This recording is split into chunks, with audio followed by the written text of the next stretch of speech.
Greetings, Mavericks and new viewers.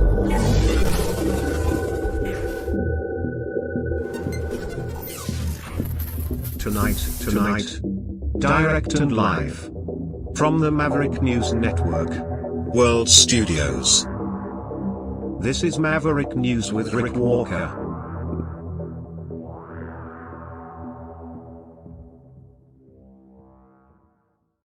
Called the RCMP. They're okay. So listen to me carefully. Okay. Called her, and I told her that there are people that need to get back on the farm. Okay, right at the moment, just 1 second, right at the moment they're shooting our ostriches in the kill pen. So everybody on the road is now my second priority. I know. I get. I love you. I love Katie. you. Oh my God. Jesus fucking Christ. You know what? I'm so sorry, Katie. You know, I'm so sorry. You know what? I'm gonna call. Can I call you tomorrow? Katie, I love you, okay?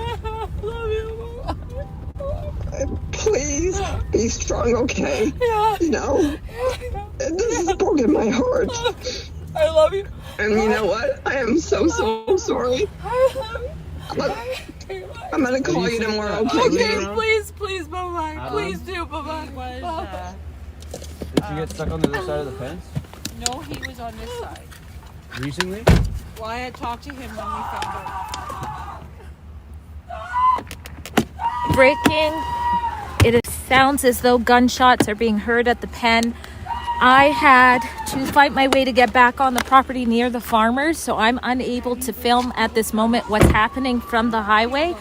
We're going to get to Katie right now as she reacts.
Please stop!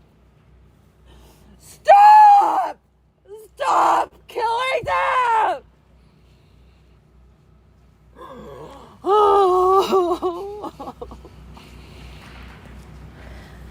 What do we have? What do we have? What do we have in Canada anymore? What do we have when we allow this? What do we have? What do we have? What do we have? What do we have?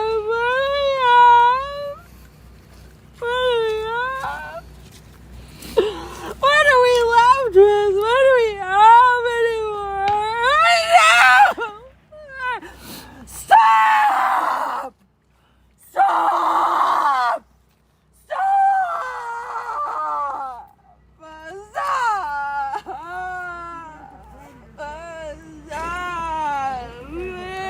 Tell me to do something. Tell me what to do and I will do it. I know, Rock. Make it stop. Make it stop. Make it stop. Make it stop.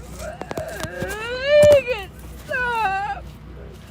Make it stop.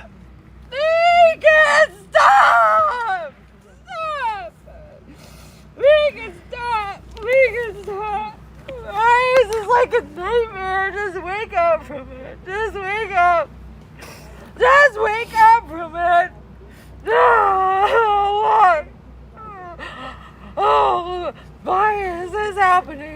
Why is this happening? Why is this happening? Why is this happening? Why is this happening? Katie, Why what is did this your supporters happening? tell you from the other side, the Why is ones this that can happening? see the pen? Why is this happening, Trina? Why is I'm this so happening? sorry, Katie. Why is this happening? This is our life. This is our animals. These are our babies. Why is this happening? Why is this happening? Why is this happening? Why is this happening? Why is this happening? Don't film her, please. Why is this happening, bro? Why is this happening? Don't give a fuck about us, man. They don't support us. Very emotional. I don't know where Karen or Dave are. This is just right after they were separated from their supporters as well, which was very hard on the farmers to be separated from the animals, and then from the supporters, some who have been here for 10 months in this battle, volunteer. So a call came in from one of their supporters, Jody, who said that they have begun shooting. I can't see it because the police are blocking the road, but we will find footage for you.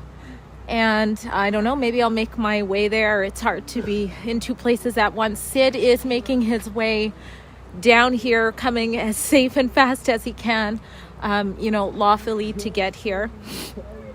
I can hear it. I don't know if you guys can hear it, but we can hear what appears to sound like gunshots occurring.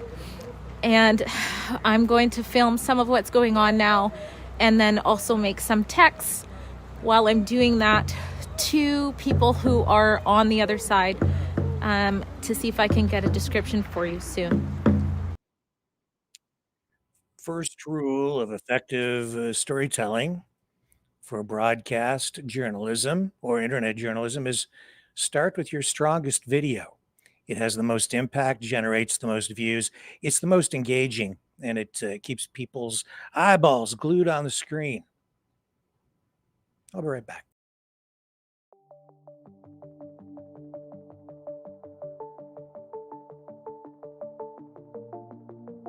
Greetings, brave mavericks. Our quest for truth continues. We go beyond fake news. Together we expose propaganda. Together we pull others out of rabbit holes. We are maverick thinkers. We are all unique individuals, defenders of individual rights and freedoms, credible, trusted, grounded in reality. Maverick News, Maverick News. Defending free speech, Donate at freedomreporters.com. Do it now. Tomorrow may be too late. Maverick News. The world is watching.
Maverick News.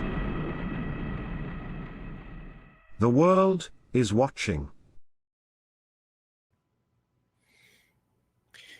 Did you know James Watson, genius, man who helped discover the double helix for DNA has passed away? Probably not. I didn't know until somebody sent me a link. Everybody's talking about the ostriches.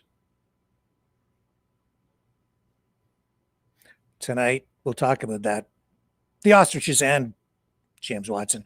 We'll also talk about a photographer still with us, but taken into hospice care. He was a military photographer who has brought to us, through his work over time, a very serious warning about the proliferation of nuclear weapons. Mike McCarrick sent me a link to a very short documentary style, biographical style video of this gentleman.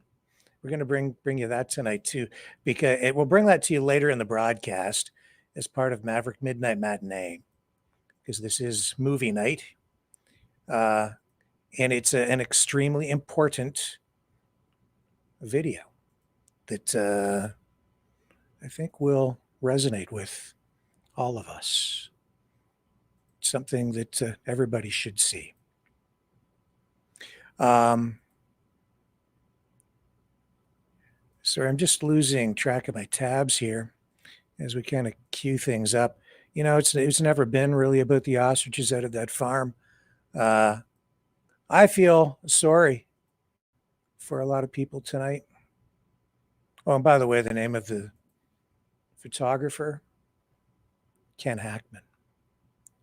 So we'll bring you something that I'm certain will stay with you for the rest of your life after you watch it. It instantly left an imprint on my brain when I watched this short video that I'm going to share with you later tonight about nuclear weapons.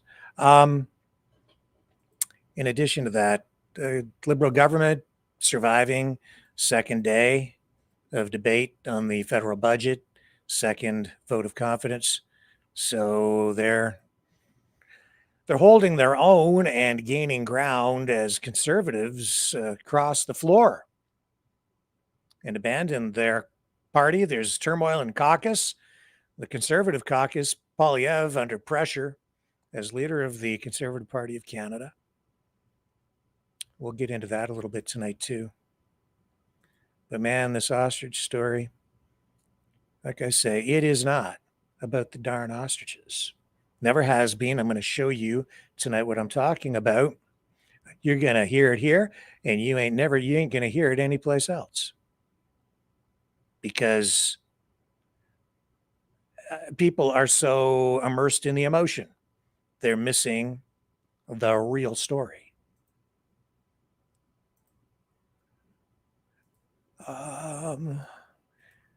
I will say this, just heading into this story, that this ostrich protest has been, I think, especially when you consider the big picture, the circumstances surrounding it all, it has been probably the most effective animal rights protest, one of the most effective political protests I've ever seen. Probably, just in terms of scale, doing a lot with a little in the information war sphere or ecosystem. It has been a demonstration of high-level marketing skills, high-level political activism, a lesson in how to use media, new form media, social media, AI, algorithms, effective storytelling, social media messaging management. It's been very skillful. And that alone sends up huge red flags for me. It did, early on.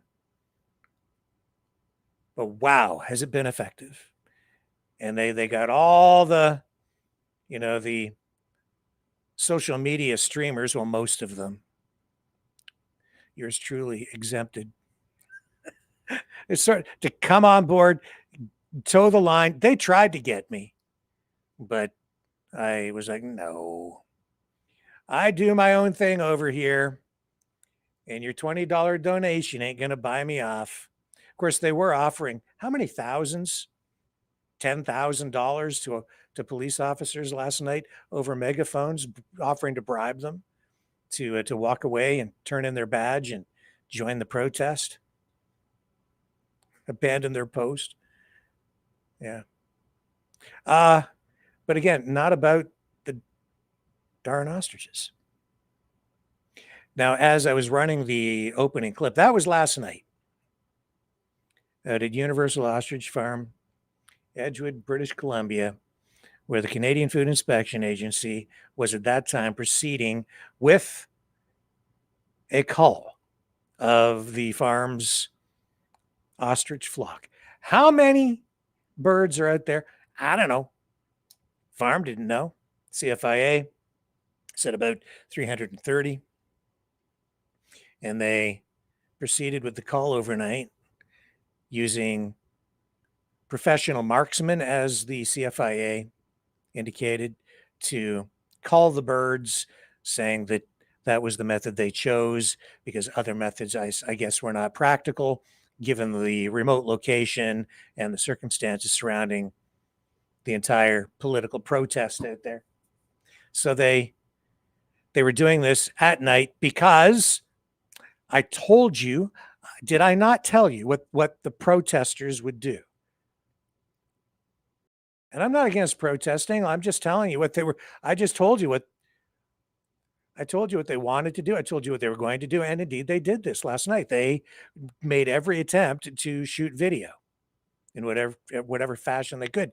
So the CFIA responded by putting up the big hay bales to obscure view. They did it in the middle of the night in the dark, so that hang on a second here. Yeah, they did it in the middle of the night in the dark so that they wouldn't have clear shots from, the surrounding elevated mountainous areas there. Shoot with getting, super zoomed in footage of the call taking place because the streamers wanted, in the worst way, they wanted to live stream the bloodbath, to put it on social media, have it spread everywhere. So last night, of course, RCMP began blocking off roads, restricting access, pushing protesters back. As you saw, they separated the protesters from the farm owners. They were dividing the people up. They were controlling the area to prevent access for both safety, because guns were being fired, and because I'm certain they didn't want the protesters to be able to shoot video and live stream the cull. The language being used, of course, murder. They were murdering these birds. They were personifying them. And that's the way it was going down last night. My view on this was I didn't run the gunshots. I could have come on live and picked up those streams and, clipped them or whatever and brought you the audio, but I wasn't doing that in real time because it's distasteful. I know that it can be disturbing to some people, but that's what they want, you see, because on the protester side, everything has been, the whole argument has just been based on emotion. Personify the birds, turn them into, in people's minds, human beings, people.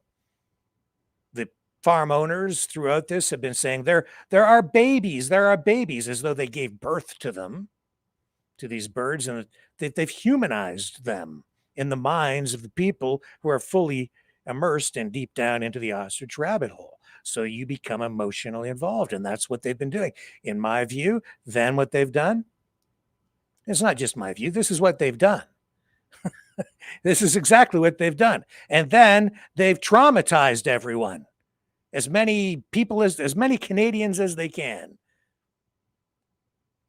by making you care for the birds as though they're pets when they're livestock and research animals that were injected over and over again with COVID antigens. But I digress. But they got people emotionally attached just to the even idea of these birds, that they have rights, that they're like on par with human beings, which they're not. They don't actually have rights.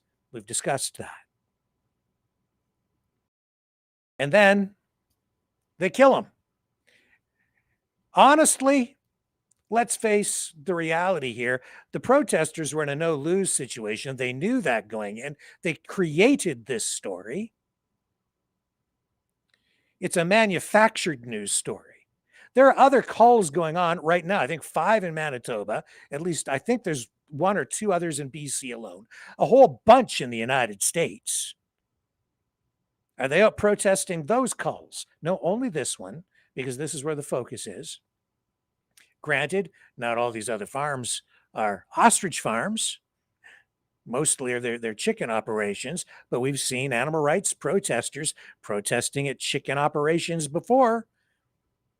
And that's what these people have become out of the farm. They're animal rights activists at this point. They resemble the freedom movement, and for the many people out there are from the freedom movement, but they've been rounded up, co-opted, turned into animal rights activists for the purpose of this protest. And you see, they couldn't show the cull because it was done at night. They couldn't get good shots. So I haven't seen any footage, at least not yet, of the actual cull. I don't know if anybody out there managed to get around the security and the roadblocks to videotape any of this stuff. I haven't seen any. But what we did see is videos of the screaming and the crying and the hysterics. We've seen the tears turned on from time to time. And it's not just what they show you, but it's what they don't show you. There's another video out there of, and again, Rebel News engaging in political activism out at that farm, not just reporting political activism. They're on the protest side. They tell that side of the story. They tell you the other side. Well, that's that side. They're only telling you that side, and they're taking a side. So that's not,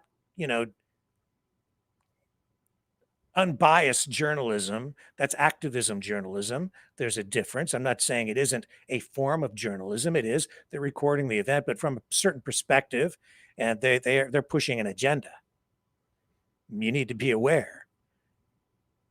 And and there are multiple objectives that have been achieved through this protest. Fundraising.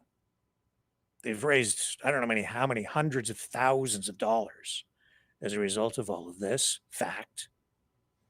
I'm seeing, at least probably close to, well, just the one alone was well up around 280,000 or something in that range. Maybe over $500,000 in total raised, and through various organizations. Derek Sloan, I think, was doing a fundraiser.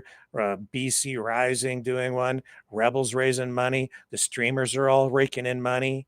They're all taking in cash. That's just one aspect of it.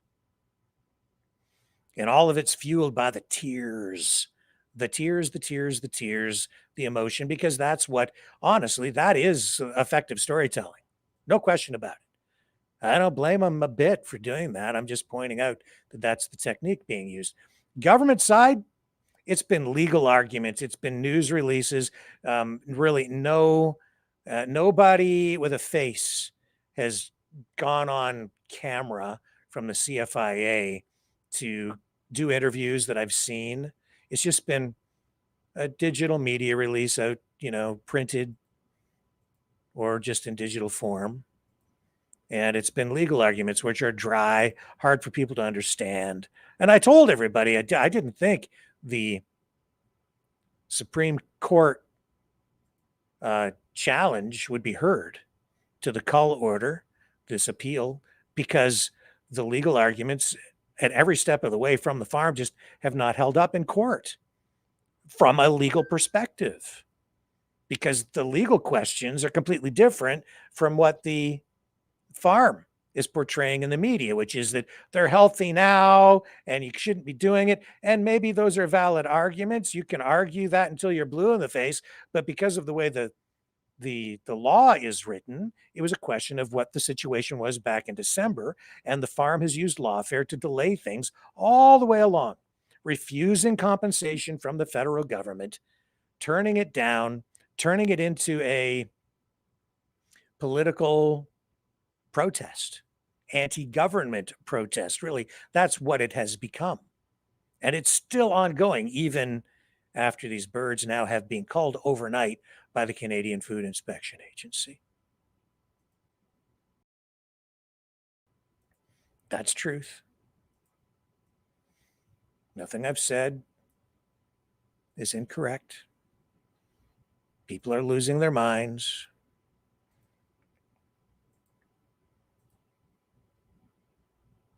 Here's and it's being exploited for political reasons, even in the House of Commons by, of course, the Conservatives, because they're trying to use this as a way to smear the Liberals.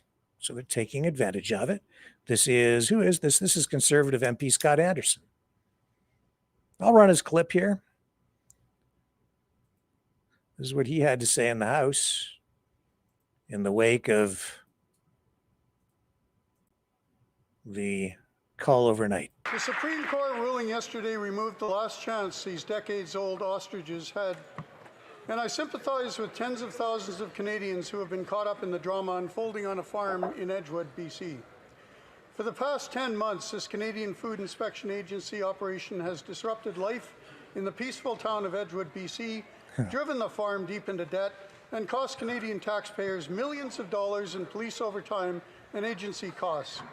Perhaps most chilling has been the silence of both the Liberal Minister of Health and the Liberal Minister of Agriculture. They allowed this to drag out for far too long, keeping Canadians in the dark and even laughing at the plight of these people. Mr. Speaker, this is not how our government should treat our citizens.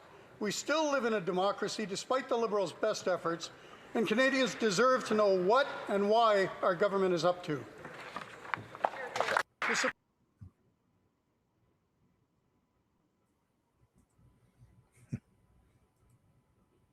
Like I said, farm owners were offered compensation, $3,000 a bird. That's market value. That's about what they paid for them. And they said no. Bird flu came through. They tried to hide it. That's fact. Facts don't care about your feelings. They haven't been really honest. Out of the farm, they're sharing selective information. They stop talking about the COVID research. Very inconvenient. They don't talk about the World Economic Forum endorsement and promotion on their website of the COVID antigen and antibody research that they were doing out of the farm. It just doesn't fit the convenient narrative. I've talked about all of this. At this point, honestly, it doesn't even matter what I say. I know that, because emotion trumps just about everything, especially at a moment like this, where people just only want to hear what they want to hear, especially when they get angry. And if you are invested and you think that you have the truth and somebody challenges that truth, especially if you're deeply emotionally involved in it, and if you've been told that, the other side's everything they tell you is a lie, then when something comes along to challenge what you think what your reality is, if it blows that up, people get angry. They don't want to. So I know a lot of you out there tonight don't want to hear anything I'm saying. You want me to follow. I have a bunch of messages on my phone. Angry people losing their minds over me, like it's my fault that these birds have been culled.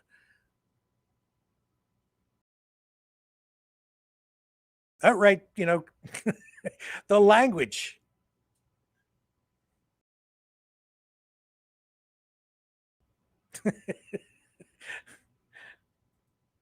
I guess I'm an ostrich hater. No, I'm not. But I'll tell you the truth. Can you handle the truth?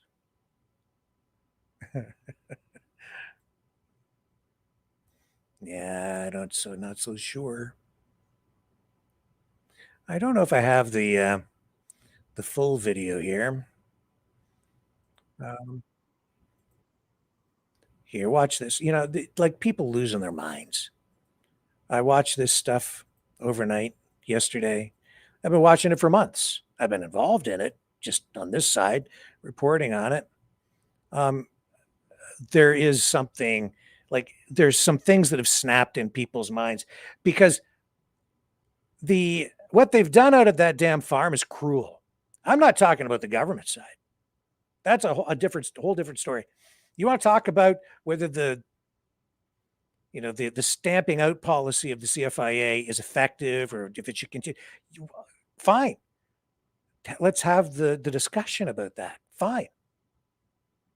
But what these people running this information war campaign on the ostrich farm side out there have done is they have been abusing you. They've been abusing people. They've been playing mind games with you. And it's cruel. That's one of the reasons I've been sitting in this chair all this time, every single night. I've been opposed to that. They're taking you down rabbit holes. I'm trying to bring people out of rabbit holes. It's psychological manipulation. It is what they did to you last night was abusive. And they've done it on purpose. They got you emotionally invested in those birds to the point where you really cared about them. In your mind, in your psyche, you think those birds have rights, like rights on par with human rights, which is an insult to human beings, which they do not under the law. They do not have those rights. Human rights are limited in order to protect animals, to prevent people from being cruel to animals, but the animals themselves do not actually have rights, even though you have animal rights activists, and that's what these people have become. Nevertheless, what they've done to you is because you care about them so much, and because you think of them in human terms now because they gave them names. I don't think they actually named them before, but they did during the protest so that you got emotionally involved and attached to them in a humanized way. And then they used effective storytelling, ramped it all up, made the government look evil as they were, proceeding with enforcing the law. And then last night, they wanted to show you that bloodbath in the worst way. The more upset they could make you, the better. The whole time I've worked in media, I've tried to be responsible, knowing that showing people certain things can, especially horrific or disturbing things, can be psychologically damaging. You see, so don't show dead bodies in car wrecks. I've seen so many dead bodies in smashed up cars. Shot a lot of video of it and didn't use it.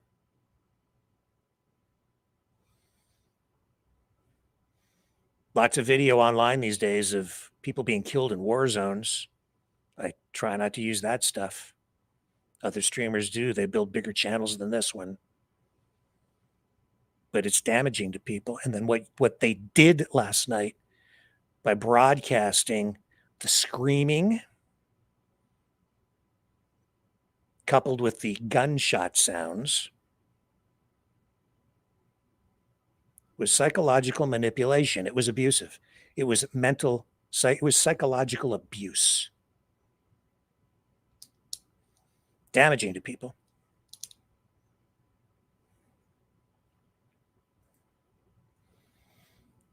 Where's the, I think it's in this story right here. Let me bring this up over here. I think it's this one. It's either CTV or Global to illustrate my point. And I'll preface this by saying Drea Humphrey, I think it was yesterday or the day before. I don't have the clip of it, but she was online and she was live streaming and she was talking about, this was before the call actually happened. And she was talking about the effect that a lot of this was having on the, in her words, the psyche of the protesters, because it's like her speaking out loud, saying the quiet part out loud.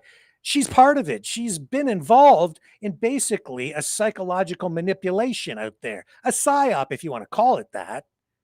I hate to use that term because it's overused and it's become something of a cliche and conspiratorial, but absolutely that's what she's doing. She has been doing to people. And then with the gunshot sounds being broadcast, they wanted blood. They didn't get it because, of course, they cut the camera feeds from all the security cameras they had set up around the farm in order to prepare for the call. The farm owners, protesters, they had cameras all over the place. They had that place wired for video, top to bottom.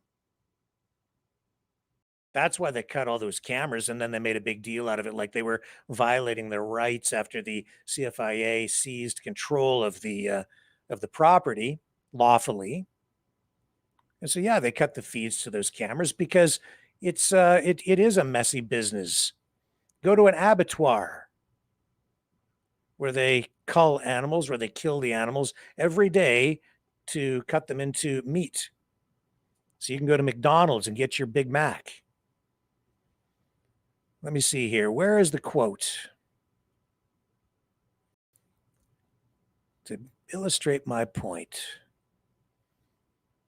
So they brought in these expert marksmen. This is CTV. Shooting went on for hours Thursday night. Farm's owner, Dave Belinsky, imagined the scene as a marksman shot down on these defenseless animals, wounded birds down there all over the place. Right here. There's the quote.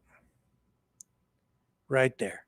There are many supporters here right now that right now need mental health support, he said in an interview. Why do they need mental health support?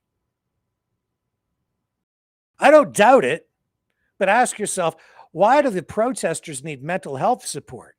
Because this is driving them crazy.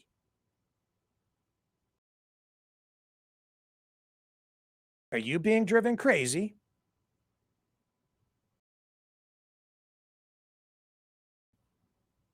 I think the sounds of the gunshots in the darkness with the screaming, the hysterics, I haven't heard wailing like that, with that effective from an information warfare or storytelling perspective in any horror movie that even came close.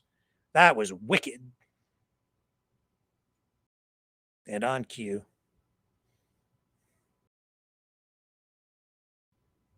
Good thing Drea was there to capture all that on video and live stream that out. Facts be damned. Emotion trumps. Mental health support, that's what they need.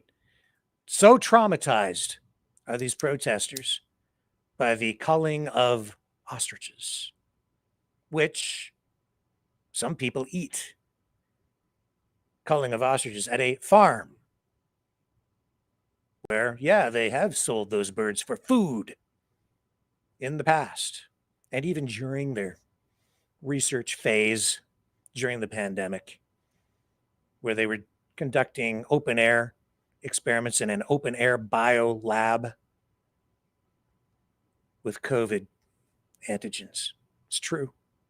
Now they say they have nothing. Yeah, why? Because they didn't follow the rules. They turned down the compensation. They rolled the dice. They stood up to the government, defied the call order, and they lost. They didn't like it. They appealed, lost again, didn't like it, appealed again. Got all the way to the Supreme Court. And they lost. It's taken 11 months. Can't say they didn't get due process. Can't say they didn't have an opportunity to put forth their arguments. What did they achieve? Quite a bit, actually. A lot. They absolutely did. They've generated discussion around the stamping out policy. That might even lead to change.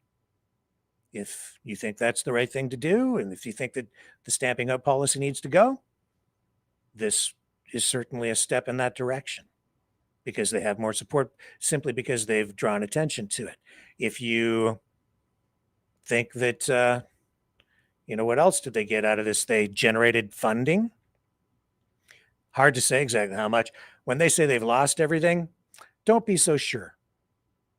They have the backing of this U.S. multi-billionaire, John Catsimatidis, oil baron, grocery store magnate, broadcast tycoon from the U.S., backing them up. They've been effective in smearing the federal government, discrediting or casting some doubt about the validity even of the government. To what end? Well, we'll get into that in a few minutes. It's been an extremely effective protest. They've achieved a lot in that regard. They didn't win in the end in terms of saving the birds, but you know what? I didn't think that was ever going to happen anyway. It was always possible, but I didn't think it was likely, and that the outcome is kind of exactly where I thought we were going to end up. And honestly, my assessment here is that the protesters got exactly what they wanted. Maybe not the farm owners per se, but the people behind the scenes, and the people even at the front. They couldn't have asked for a better outcome, except if the cull had been done in daylight with all the cameras running and they were able to record blood. That would have been even better for them. Oh, yeah. That footage would have circulated for years, or until Canada is destroyed completely. What was this really about? Well, Katie Pasitny, you saw crying in the video, said that for her, it was about bringing the CFIA to its knees.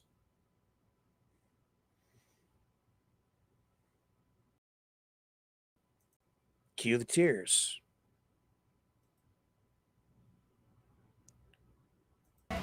And the outrage. Listen to this. Choosing death every second you stand here and support the CFIA. You're choosing death. You're murdering every second you hear a shot out there in that field. Healthy, beautiful birds. Healthy, beautiful birds the CFIA has tortured since they came on this land. They haven't fed them. They haven't bedded them. They haven't watered them. They've died on their watch of dehydration. And you're supporting those killing bastards who are going to go on to the next farm, and the next farm, and the next farm, and it'll be your house next. You're supporting them. There's a lot of good they have no conscience. They're just caught up in this sick fucking mess of this government. Because I know a lot of you signed up to the RCMPs because there's the social media choreographer, their manager. This is the guy who gives them all the talking points. you believe in the oath that you took. You want to serve and protect your country. You want to see Canada be a better place. And that is... He's trying to convince the officers to stand down and join the protesters. Give up your career. Why you took that oath. That is why you became officers of the law. You didn't become officers of the law to stand in a line in front of supporters while the CFIA murders innocent animals behind you. You didn't sign up. That wasn't the deal you made when you took that oath. Nobody warned you about that, did they? Did they say, hey, one day you might have to defend a warrant that isn't even an RCMP warrant, that is issued by a government agency that isn't even elected? by an agency given power over the whole food and agricultural industry to kill at will out of speculation and suspicion. You didn't sign up for that. That was not the oath you took. But somewhere along the way, our government decided to abuse the entity that is the RCMP, and use you to do its disgusting, dirty work. That is what I'm frustrated about. Not the fact that you're standing here. The fact that you don't see you're being abused by the very system that you swore to serve and protect. And that is wrong. And it needs to stop. And the future depends on it. Rebel News. Isn't that an interesting name? Rebel. Rebel News. Rebel. I saw Ezra Levant comment on that one day. It was about maybe 2 years ago, saying if he were to choose a name today, he would choose something different. And yet it seems so fitting. And given the nature of the kind of journalism they've been practicing the last few years, especially the last few, maybe all along, even before I really kind of clued into what they were about, Rebel seems appropriate. Rebel. Anyway, that was Jeff Gaudry.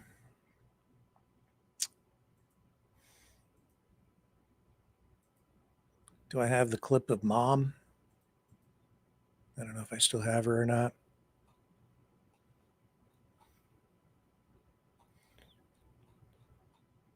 I don't know. Let me take a little break. We're going to come back here on the other side. I've got some other pretty interesting stuff to share with you.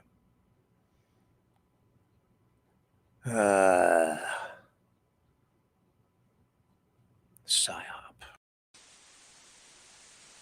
You know, someone very profoundly once said many years ago that if fascism ever comes to America, it'll come in the name of liberalism.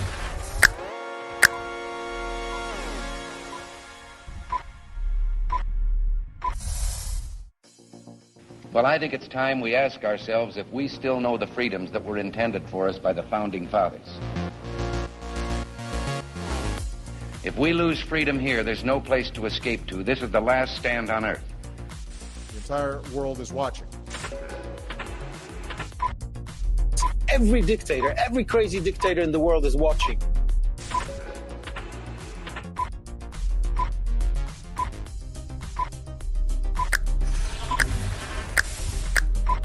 The world is watching. On TV, the entire world is watching. On social media. But the entire world is watching, and yes, they are seeing what we have apparently bravely been willing to say that others are thinking. Stand for freedom. Literally stand for freedom. Let's get this done. The entire world is watching. We're at war with the most dangerous enemy that has ever faced mankind in his long climb from the swamp to the stars. Maverick News. Maverick News. Maverick News. Let me have more control of my own destiny. The world is watching.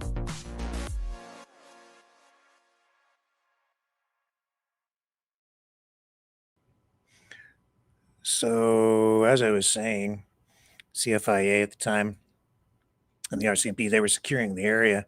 I guess that, and of course, it's been like a no-fly zone for drones as well.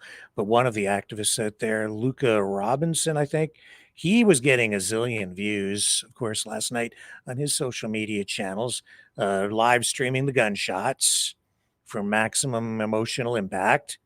But now he has been fined, I guess, I think $1,000 for allegedly flying a drone over the farm.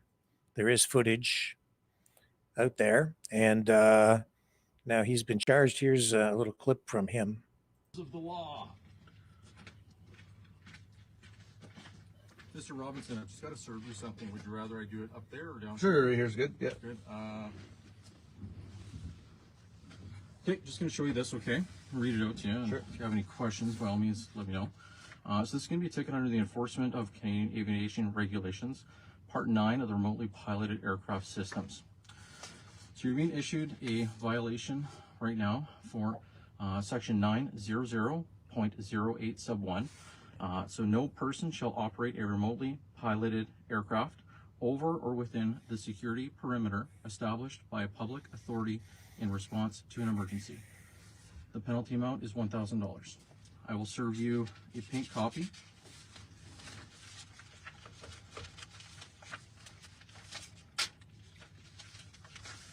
That is your copy there. So is this the white mask or what? We do have video surveillance of that activity, so please do not do that again. There is a NOTAM in place. You're not allowed to fly drones in this area. Okay? Never did. Any questions for me? Have a good day, sir. Drive safe.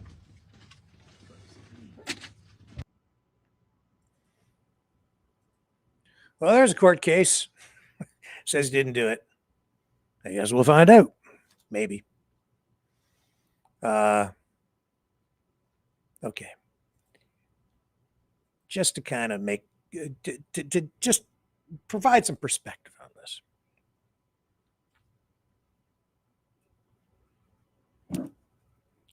Well, since I was talking about Rebel, I'm going to show you some other stuff.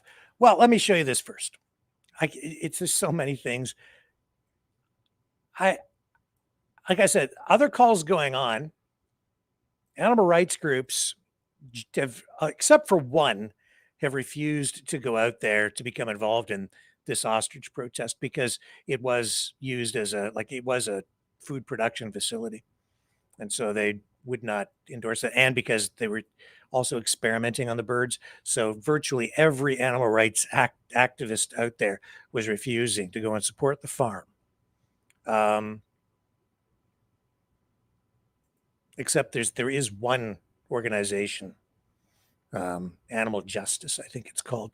They've weighed in on it. Even they, though, have expressed concerns about what the farm has been doing, but still weighed in against the government because they seem to be kind of against both what the farm was doing and the government. Nevertheless, here's just to show you what's been going on at the farm is exactly what other animal rights activists have been doing. And these animal rights groups, largely criticized over time by people in the freedom movement, the patriots movement, whatever you want to call it, because they're left, they're woke. That was always the way it has been. And that's because of protests like this one, where you see these animal rights, extremists trespassing to rescue chickens. This is from Vice News. I won't run too much of this. This is Vice, and there are copyright issues, I think, on some of this stuff. So enough of that. The point is, does that look familiar? Some of them could face up to 60 years in prison. What was Jeff Godry doing yesterday? Trying to bribe police over a megaphone, offering them I think it was 10 grand. That's an offense that can land you in jail for up to 14 years. And then a mindless follower, Rudy Bruce, who's lost his mind, he gets the megaphone next. He starts doing the same thing, following Jeff Godry's lead. Clearly not thinking for himself.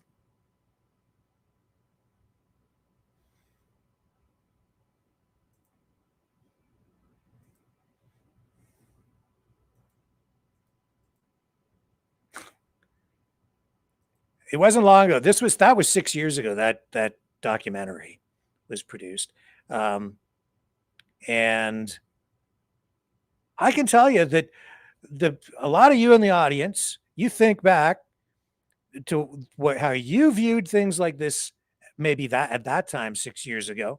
You think about the way other people in the movement, going back 4 or 5 years ago, the way 6 years ago, pre-pandemic, people on the conservative side, if you want to look at that, how would they have viewed those animal rights activists? Like they're crazy. I've covered lots of protests like that over the years. A mink farm. There was a mink farm that I covered where activists broke in to set the minks free.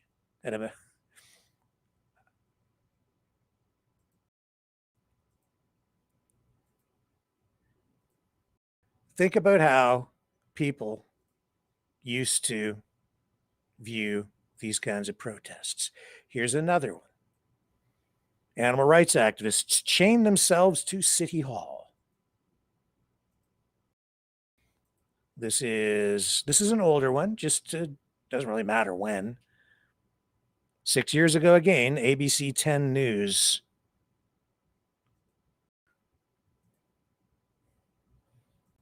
Is this what you got involved? Like, as I remember the Freedom Convoy and all of that stuff,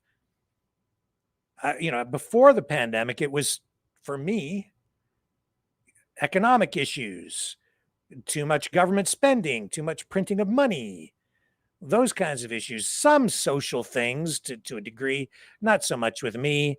I never focused much on those things personally. For other people, there was what we would refer to back then as cultural Marxism.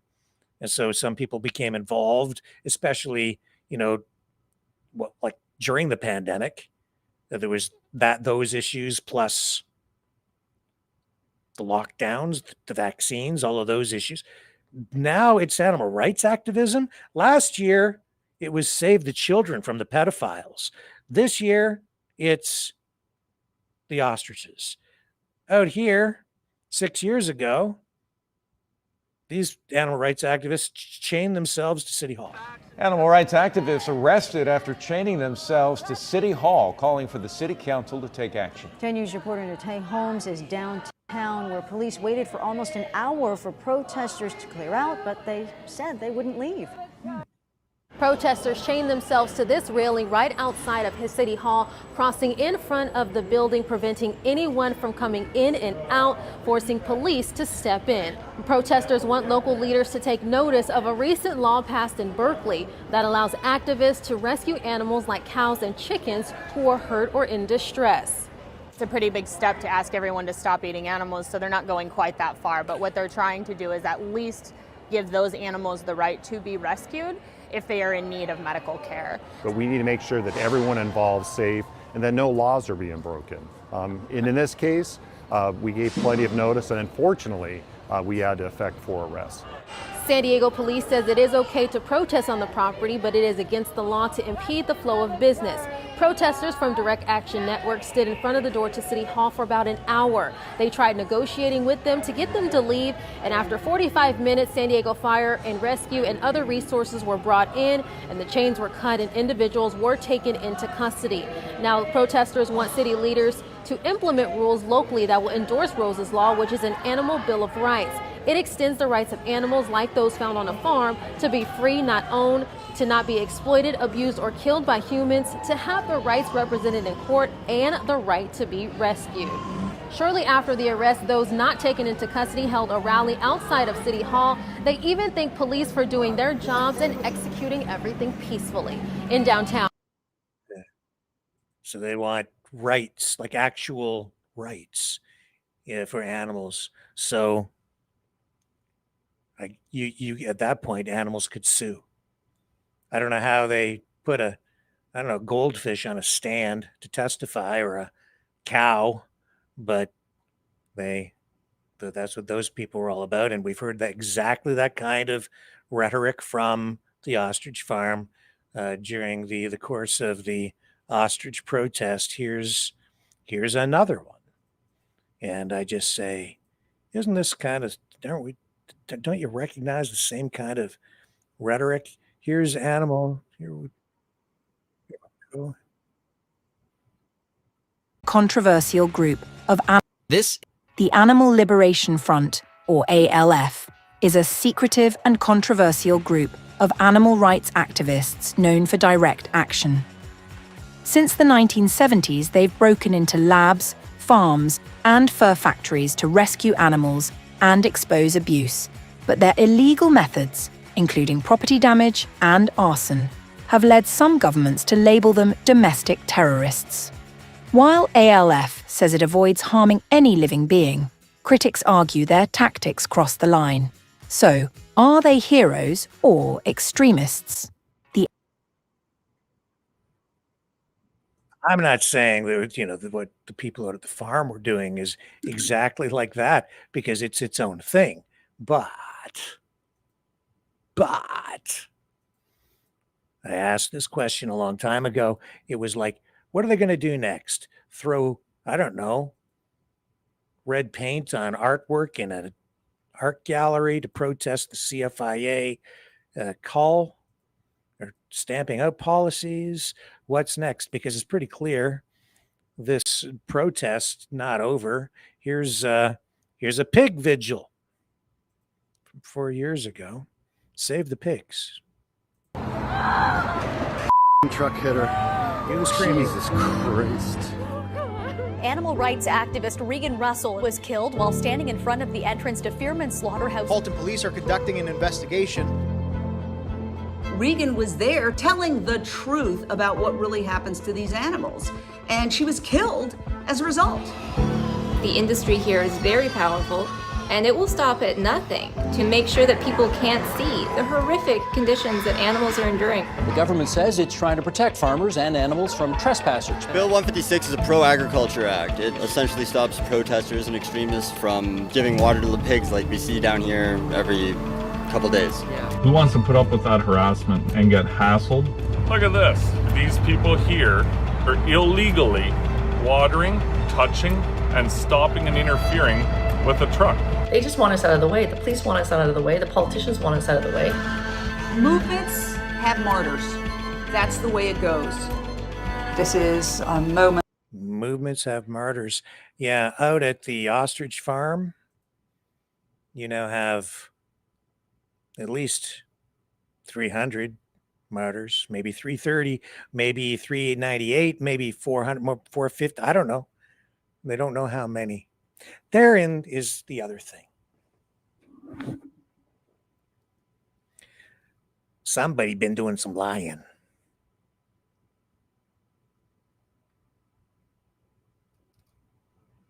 Oh, yeah.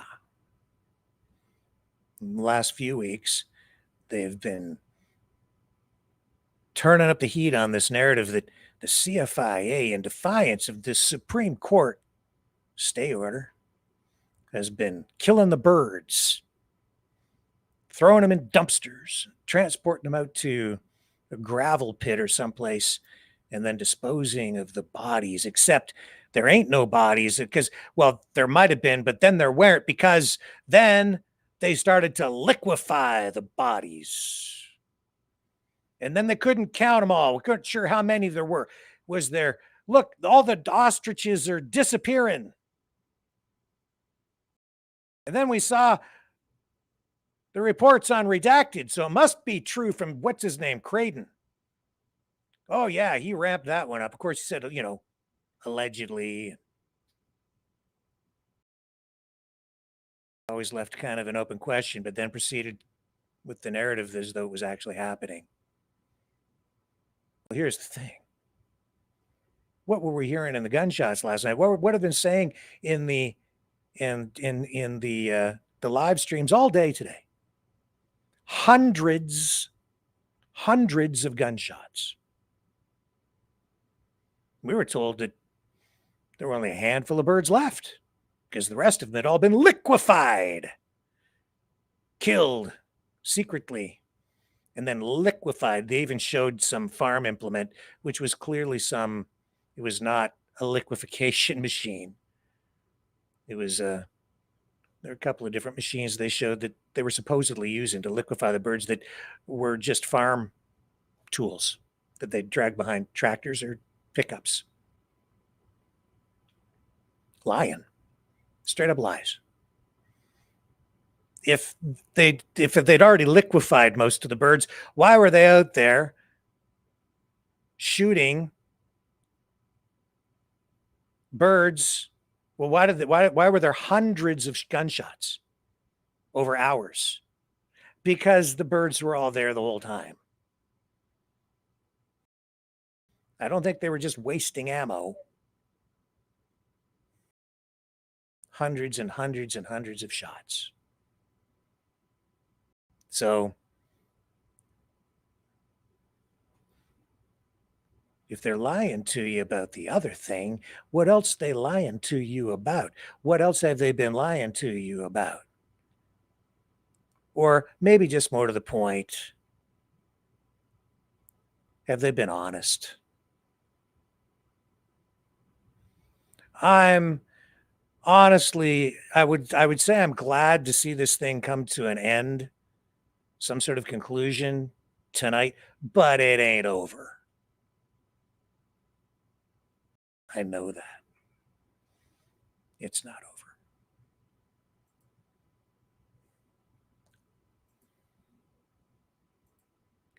I'll tell you, like it's they've been abusing people. I find that, to me, is what just pisses me right off. To be frank, I it's bad enough when I see people. It's terrible when I see people being lied to. It's terrible when I see people engaging in lying, especially people who portray themselves as journalists. It really pisses me off.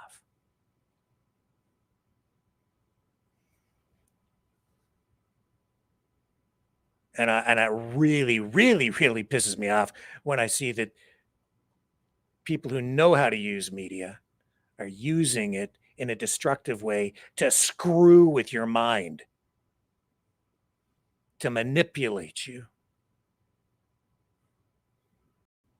I've said, you go back and you listen to what I've been saying for a long time. I've been saying that they, whoever they are, have been weaponizing mental illness. They use psychological manipulation. They, the government, governments, plural, they use psychological manipulation to target the mentally, psychologically vulnerable, to get them to do their bidding, to get them to do what they want them to do, to turn them into foot soldiers, to put them in harm's way, or to simply get you to vote a particular way or to stand up, rise up. And they use fear, uncertainty, and doubt. FUD.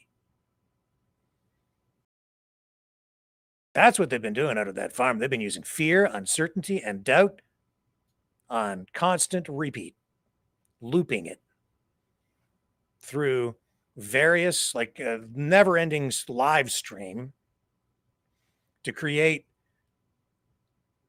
a reality online show. What a circus. That's what it is.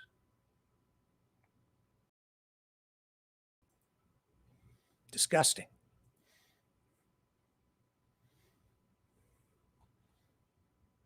Because it hurts people. It hurts you. You can't think straight.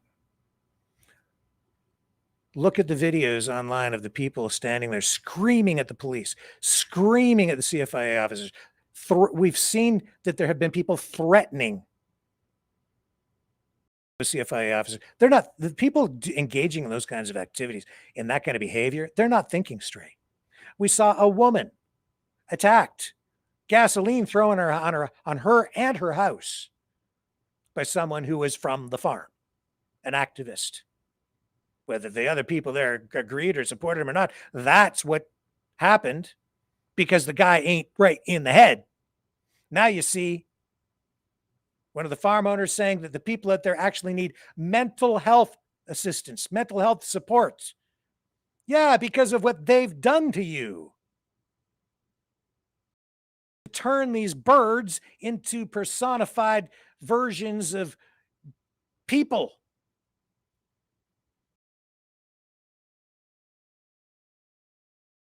And then traumatize you with the murder of them.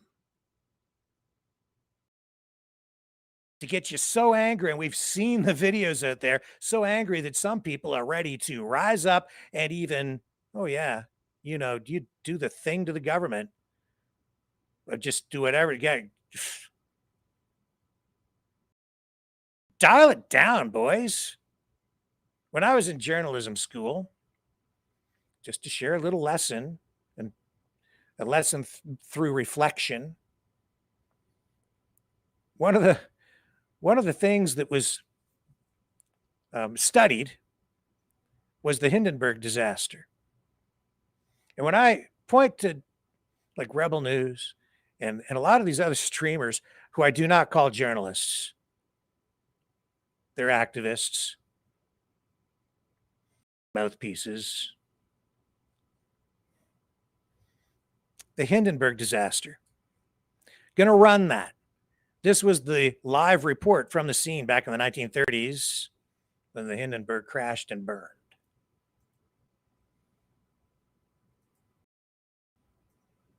Listen to the reporter.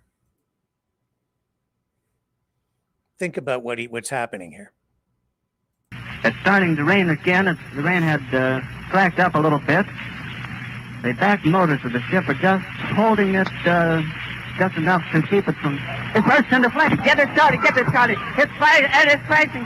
It's crashing terrible. Oh, my. Get out of the way, please. It's bursting into flames, and it's falling on the mooring mast and all the folks between it. This is terrible. This is one of the worst catastrophes in the world. Oh, it's like 400 or 500 feet into the sky.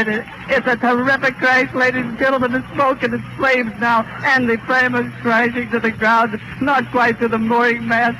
All the humanity and all the fans are speeding around it. I can't talk to people. There's friends around there.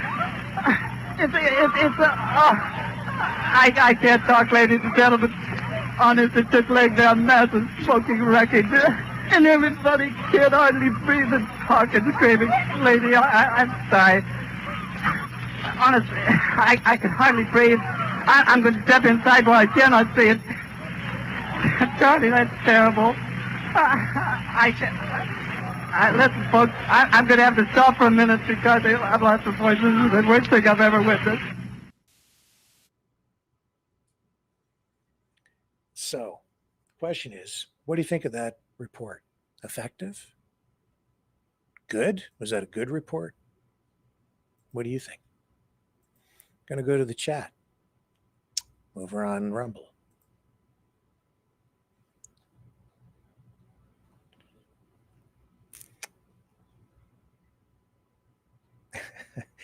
There's Lori. She says they're eating the dogs and they're eating. Yeah, they do. They eat the ostriches out in Edgewood. Anyway, when we discussed that in J school, I think just about everybody in class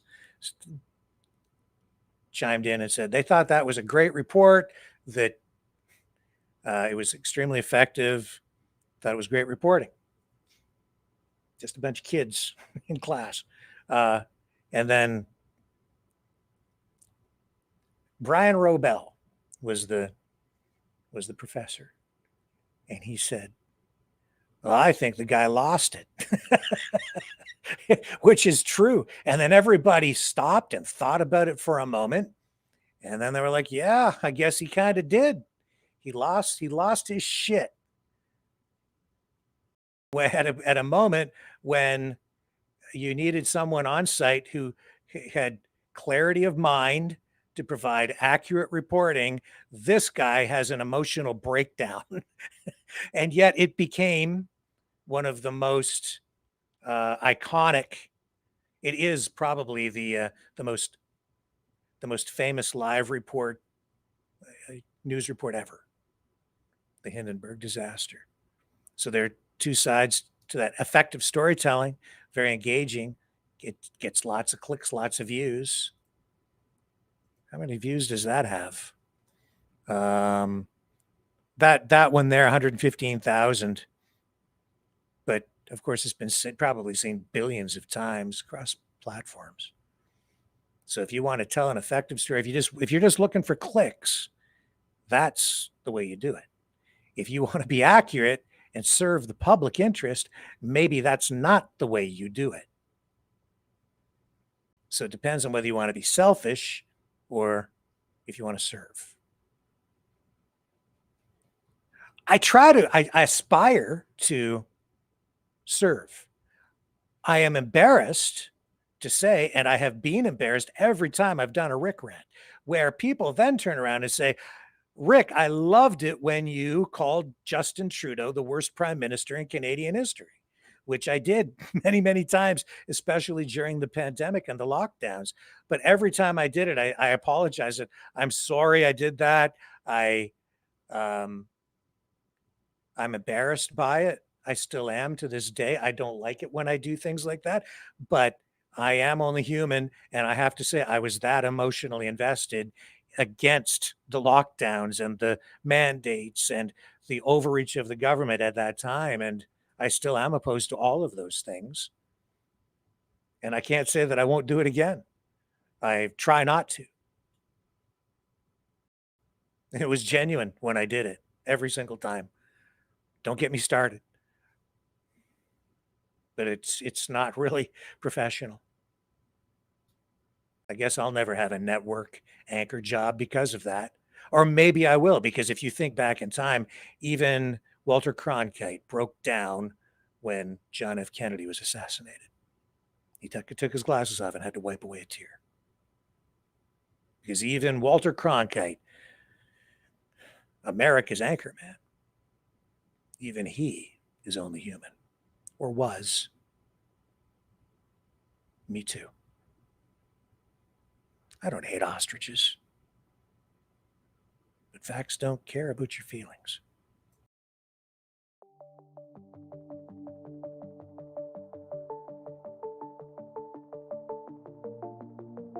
Greetings, brave mavericks. Our quest for truth continues. We go beyond fake news. Together we expose propaganda. Together we pull others out of rabbit holes. We are maverick thinkers. We are all unique individuals, defenders of individual rights and freedoms, credible, trusted, grounded in reality. Maverick News, Maverick News. Defending free speech, free speech. Donate at freedomreporters.com. Do it now. Tomorrow may be too late. Maverick News. The world is watching.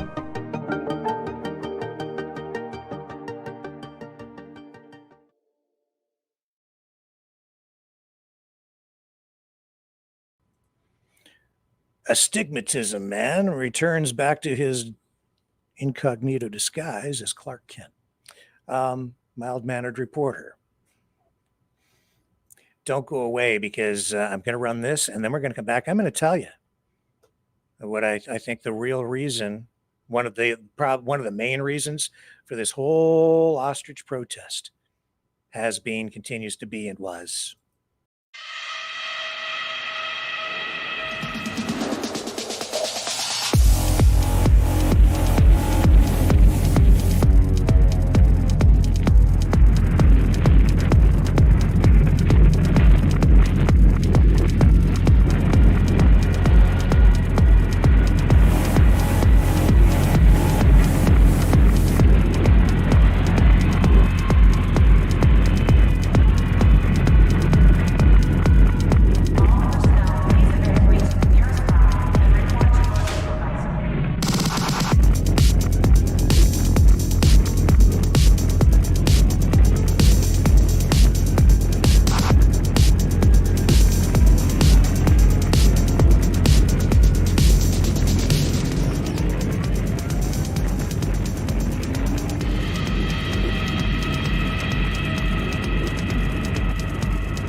Maverick News. The world is watching. Okay. I didn't even want to, I'm tired of talking about these stupid birds. But what was really going on out there?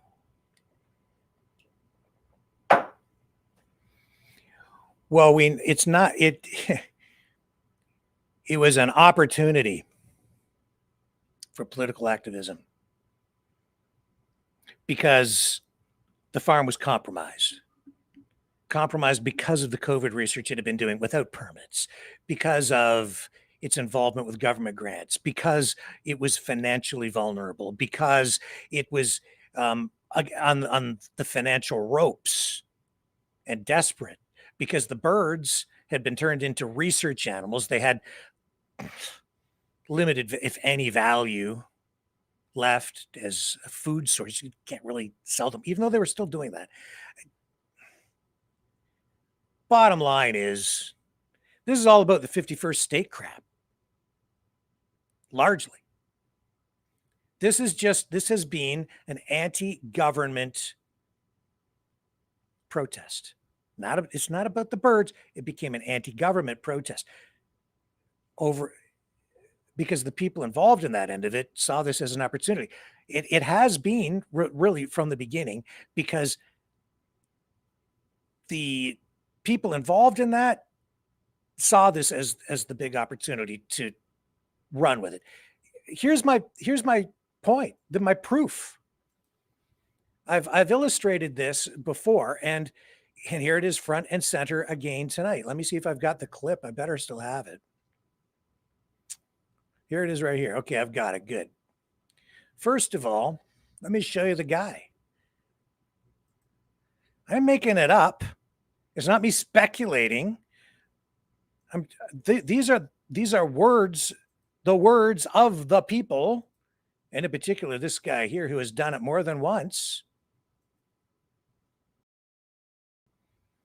This guy, Blake Roberts, key protester out there, involved with the family. What else did Mr. Roberts do while he's been out there? He burned the Canadian flag. Here's the image of that happening. And then Katie Pasitny lied, said that they would never do it, that it didn't really happen, and blah, blah, blah. We ran the video of him doing it and admitting that he did it right there. I just went and found it as we were preparing for tonight's broadcast. Here's a still image of the flag being burned. And that's him posting about it right there, September 21st. Government of Canada, Mounted Police, CFIA arrived, blah, blah, blah. And where's our freedom? Well, what's freedom even mean? It means different things to different people. For Blake Roberts, it seems to mean being American. Well, he pretends that he's a Canadian patriot. He's not a patriot. He burned that flag. He has other videos up saying he hates Canada, and he's spinning up his justification for proceeding down that lane. This protest is about the 51st state. He says so in this video. Watch. November 7th, 2025. And for a lot of us, it feels like we're in the twilight zone because of what happened yesterday. Specifically Canadians. Prime Minister Carney, on election night, you said things. Well, you said, this is Canada, and we decide what happens here. And you said, you talked about, we do things with kindness and compassion. We decided what happened here last night. There was nothing kind.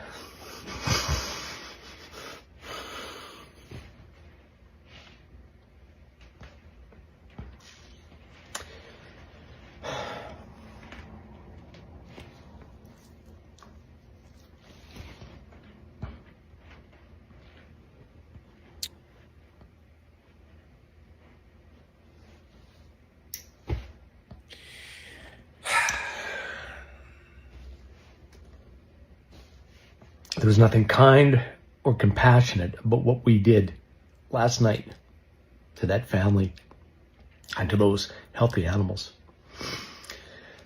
But yeah, we decided we're Canada.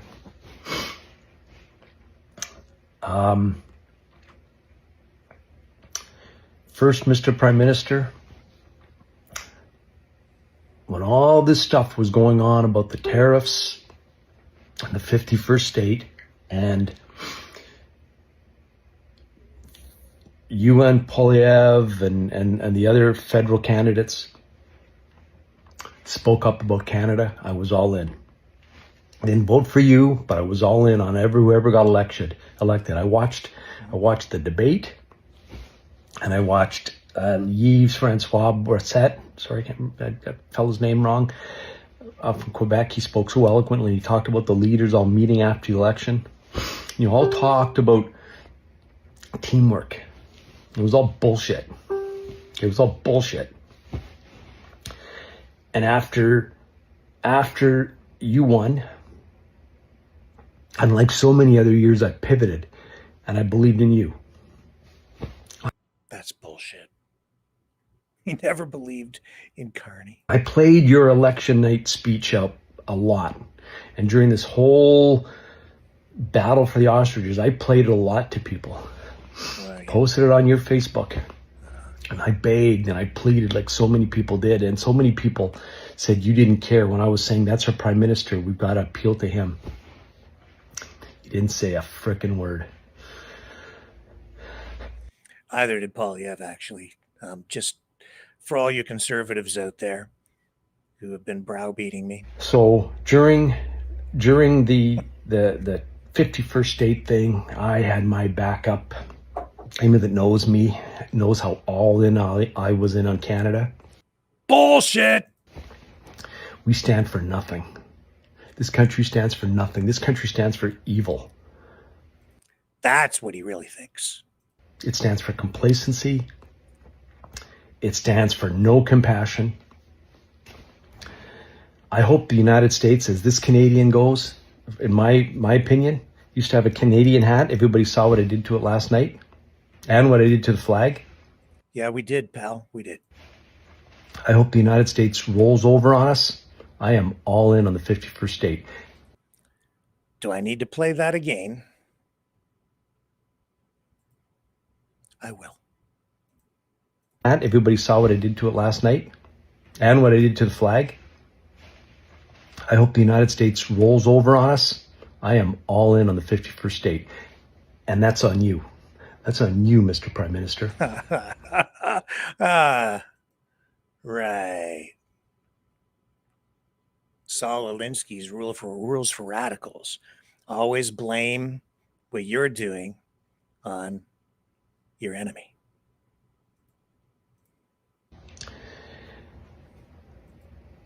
A lot of us said that if you did the right thing, if you cared enough, if you had the compassion enough, if you were a decent human being enough to stop this, you would do more to unite this country. And it was true. What you could have done. Instead, you've torn us apart. Actually, see, I don't know that the prime minister even had would have the power to stop it. He could weigh in. He could offer up his opinion. At the end of the day, he has one vote in the House of Commons. He's not like a dictator Trump with a Sharpie who can declare through executive order to rewrite the entire CFIA policy and procedure manual. Okay, you just that takes a process. There, Blake. It's not something the prime minister can unilaterally do. Now, he could initiate a process. You could bring it forward in the House of Commons. You could, and if I guess you had enough support, you could get it done. And there are certain instances where the federal government can use emergency powers to do things. But I just don't know if a bunch of ostriches gets us to that level. A lot of us are angrier than we've ever been before.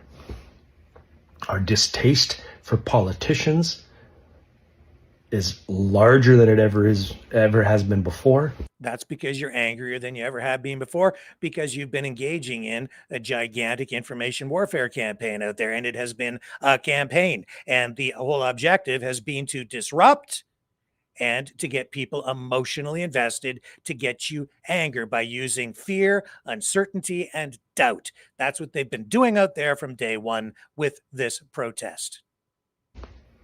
For a lot of us, our distaste for this country is larger than it's ever been before. That's what the campaign is designed to do. Mission accomplished. Or in my case, it exists. I used to love my country. I hate my country because what we did yesterday is a symbol of evil. You hated it before, Blake. You were burning the flag before. We are North Korea. We're the worst parts of Russia. We're the worst part of every dictatorship and lack of kindness and evil that we think others are. That is us. That's who Canada is. That's the way you want people to think of it. And you know what they did out there is they really backed the federal government and the CFIA into a nonsensical corner. See, the optimum time to cull those birds would have been back in December when the avian flu was detected at the farm, because that's when the risk was at its highest. By using lawfare against the federal government and delaying the process, they externalized the risk associated with the avian flu outbreak on the premises at the time. So any damage that was likely to have happened or spread of the disease that was happening at that time, and I suppose potentially has diminished over time, not really sure. But then you've got all these other legal questions in play and the ongoing health of the birds. And so then it becomes a question of, well, you know, it's sort of a reverse legal procedure where a case might be declared moot, such as was the case after the pandemic when mandates were being challenged by Maxime Bernier, and there was one other person who was involved in a lawsuit, but ultimately was thrown out because it was declared moot because the federal government then weighed in near the end of everything and ended the mandates. So they said, well, we're not going to hear the case because the mandates have been ended. They were just doing the reversal on that through this legal process, putting the government into this situation 11 months later where they're saying, well, they've been alive for 11 months. Yeah, the only reason they weren't called to begin with was because of the lawfare. So then it becomes a question of, well, any farmer then can just launch a legal challenge and instantly nullify the cull order, because if they can drag it out for enough months, the disease will play out and some birds will survive, some birds will die. The disease will spread during that period of time over whatever in time things remain infectious and potentially spreadable, I guess. And then they can just use the legal system against itself in order to achieve whatever objective they're after. That's why it doesn't make sense at this point to a lot of people, but there are other considerations: legal, ethical, moral, political, 51st state issue.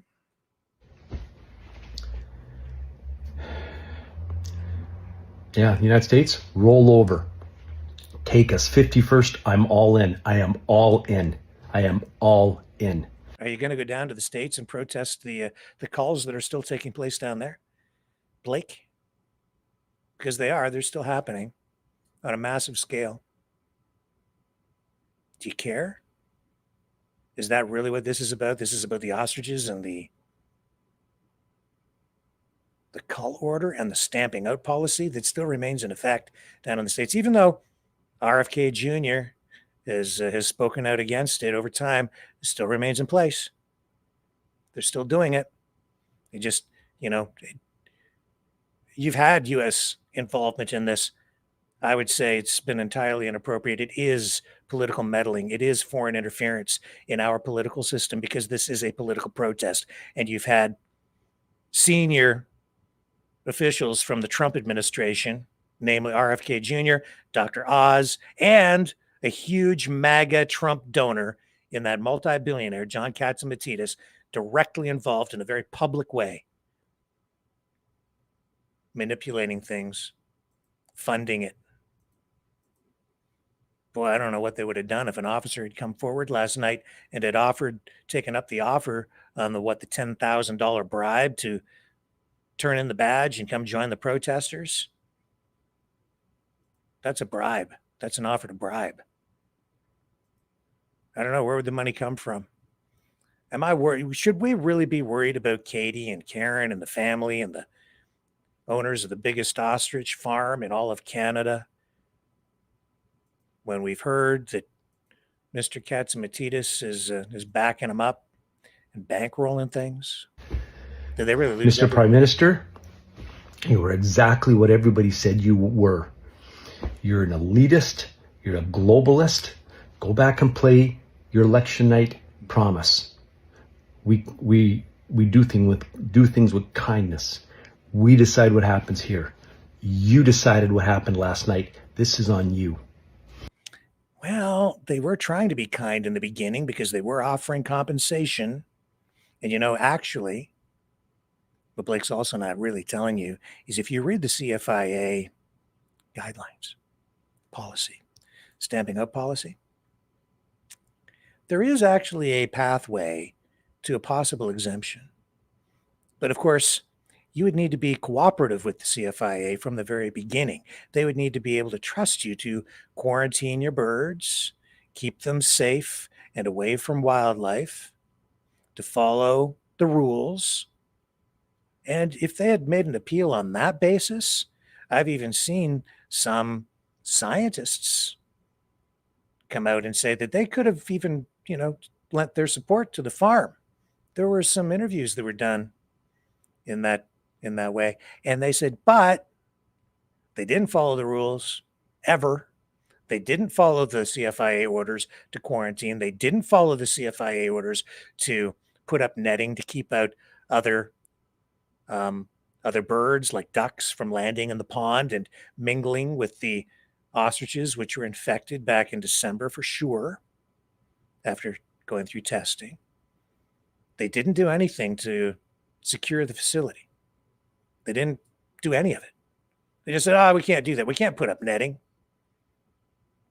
And then they just defied the orders every step of the way, thumbing their nose at the CFIA, at the federal government, at all the rules.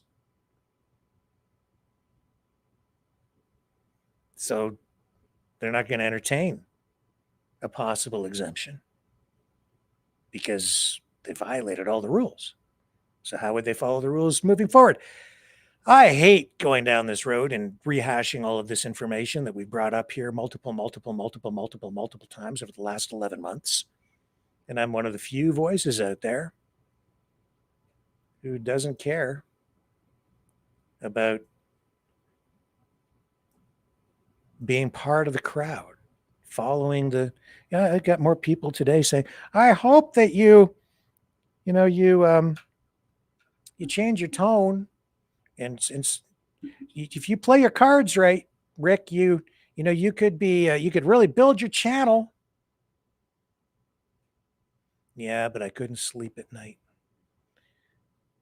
knowing that I had thrown my support behind an open air bio research facility for COVID, and that was being run without any permits, not following any rules, that the birds out there had been subjected to, this horrific flu, just allowed to languish and die, 69 of them.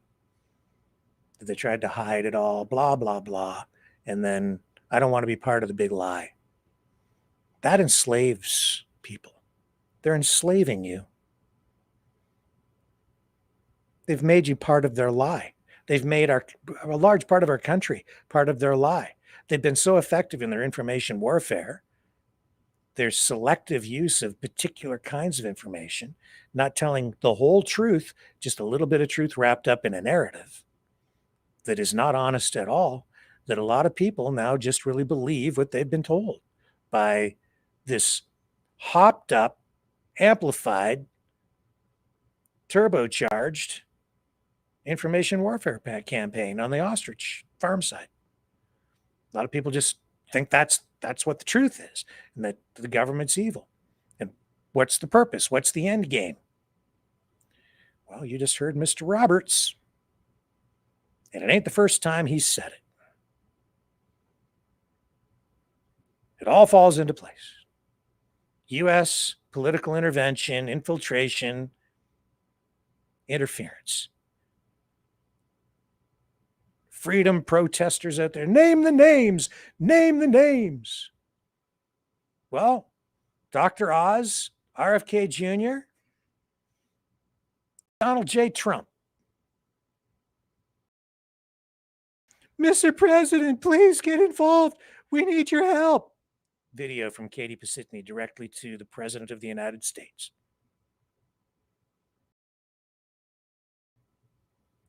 Wake up, Canada.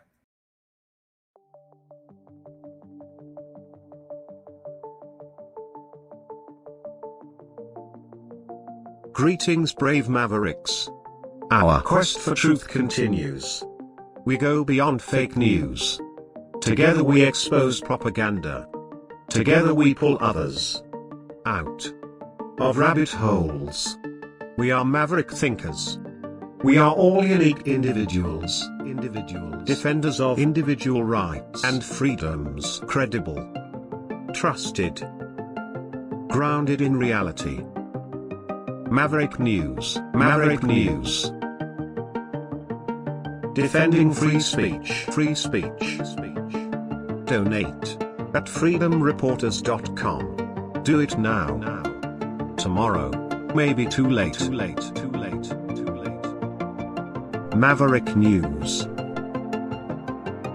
The world is watching.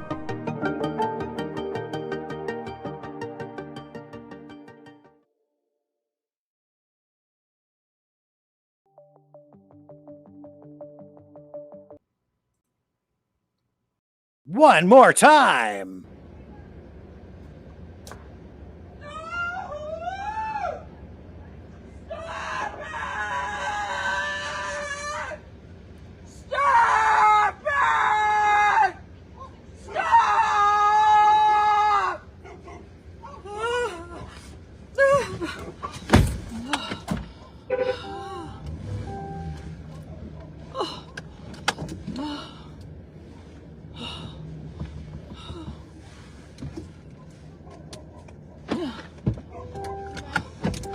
No, I want down the road now. Please get me down the road. Get me down the road in my car.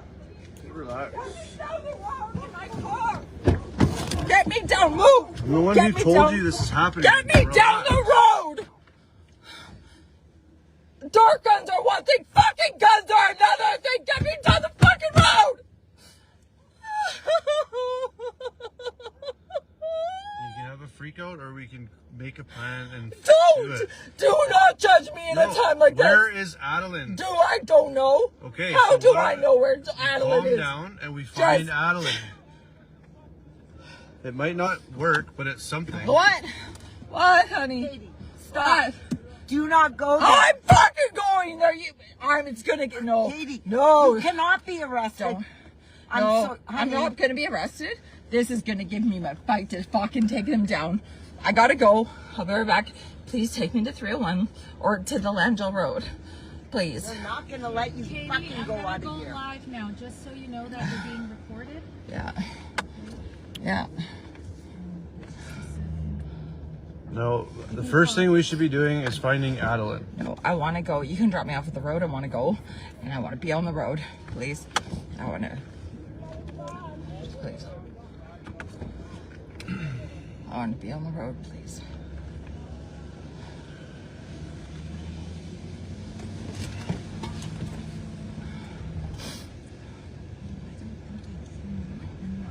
Can I go down the lane?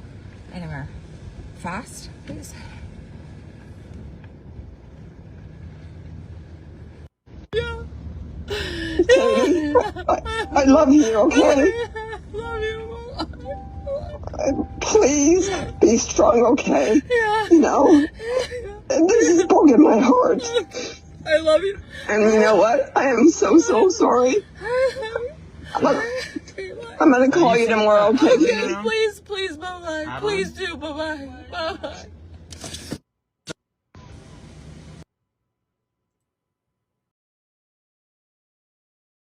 I don't like to see people cry.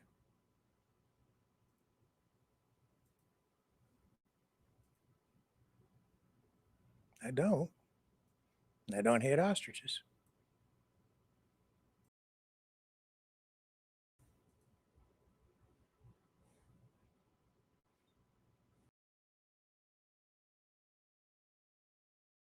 Didn't have to be this way.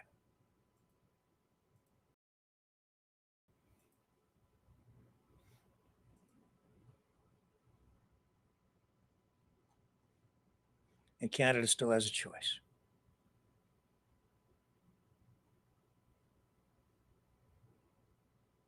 Don't we? I think so.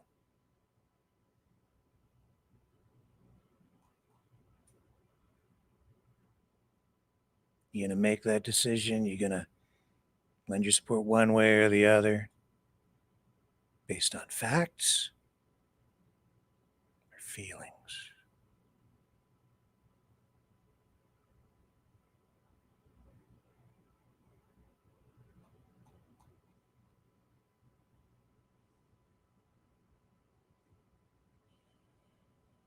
I'll be back. Don't go away.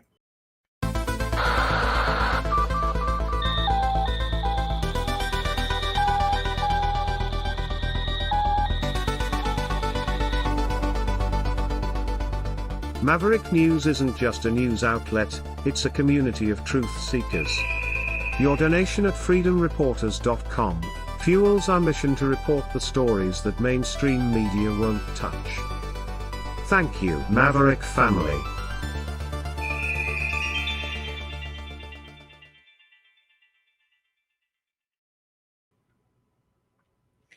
Let's move on.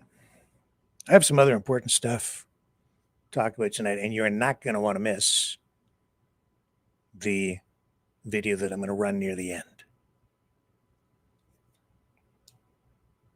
It'll leave an impression on you.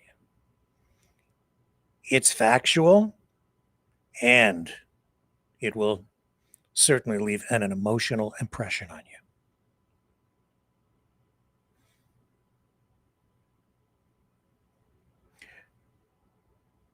Away from the ostriches to an actual real human being who made a big difference for humanity, controversial, has passed away.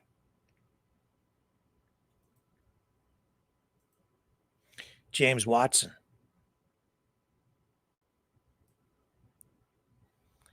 Genius. One of the people who discovered the double helix for DNA passed away.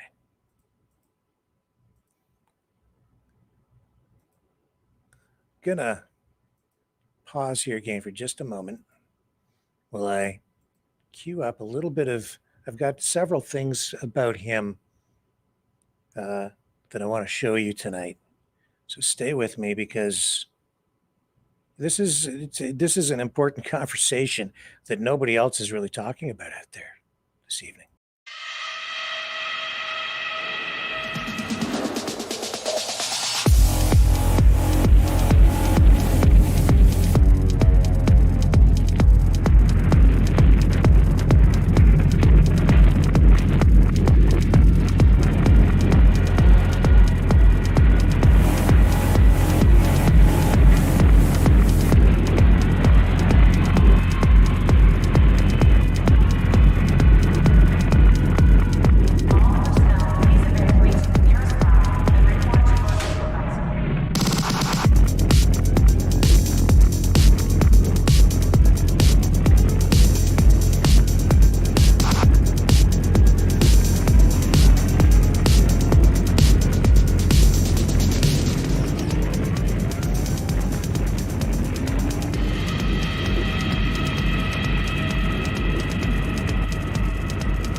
Maverick News. The world is watching. so interesting. I say that nobody else is really talking about it, and yet, while we've been on this broadcast, I just did a quick search and I see that some mainstream media now, just even within the last few hours, is picking up on this story, which actually was brought to my attention by Stoic Teacher. And thank you for sending me the link on this. I appreciate it. James Watson, born April 6th, 1928, was an American molecular biologist known for his pivotal role in shedding light on the double helix structure of DNA. Now, that was a discovery that revolutionized genetics and modern biology.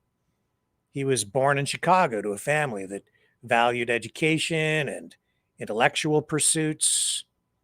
He displayed academic promise, even signs of genius, early on in his life, and earned a zoology degree from the University of Chicago at the age of just 19 in 1947, and a PhD from Indiana University in 1950, focusing on genetics.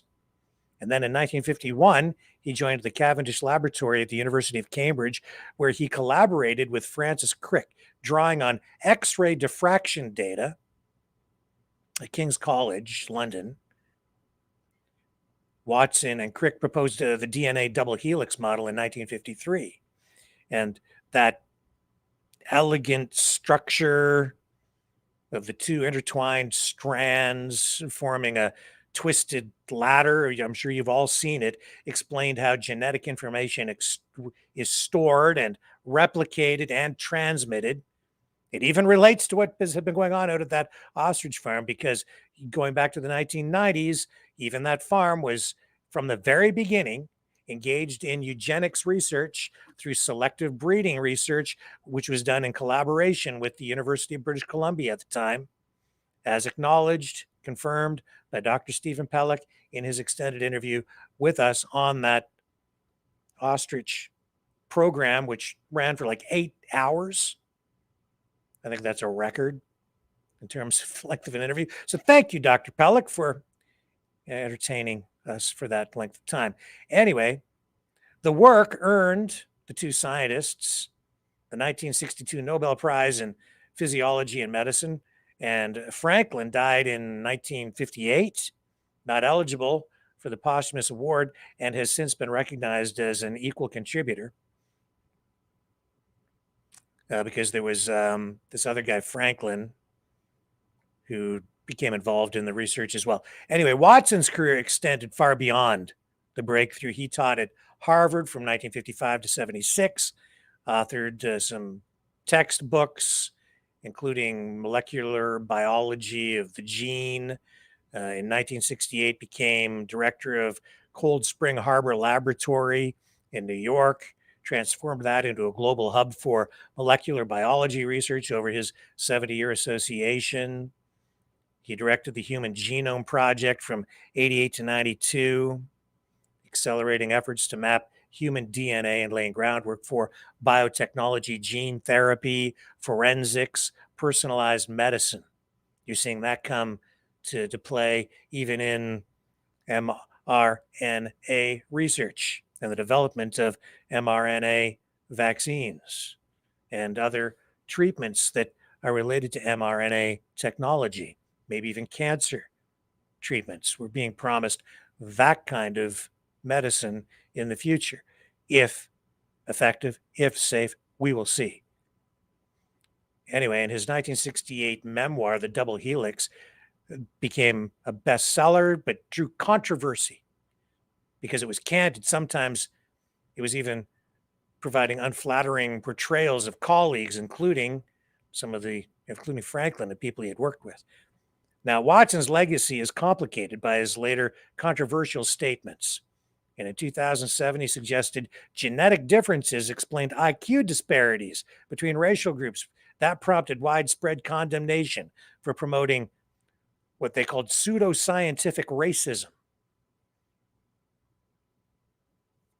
He kind of faded off into the background, resigned from positions. And in 2019, there was a documentary that showcased similar views, leading to the revocation of his honorary titles. He was shunned, essentially. There were attempts made to basically cancel him. And he was very much kind of a guy who didn't really have much in the way of filters when it came to speaking to people. I think that's one of the things that led to him getting into trouble. He apologized many times, but stood by most of his claims, arguing for open scientific discourse, free speech, essentially. But the incidents where his statements about particularly, IQ, genetic differences, they got him into a lot of hot water with people who are politically correct. And his statements overshadowed his scientific achievements in his later years. He remained a figure of immense influence, though. Now, he passed away yesterday at the age of 97 in hospice care at a facility in East Northport, New York. His son, Duncan Watson, has confirmed his death, confirming it first to the New York Times, and has stated that Watson had been hospitalized earlier in the week for an infection before being transferred to hospice. Other reports are describing it as a brief illness with the exact cause not publicly specified beyond the infection. I have some content queued up here.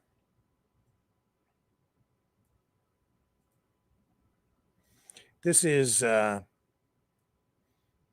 James Watson on the origins of eugenics. This is a video posted by the Australian realist like 10 years ago.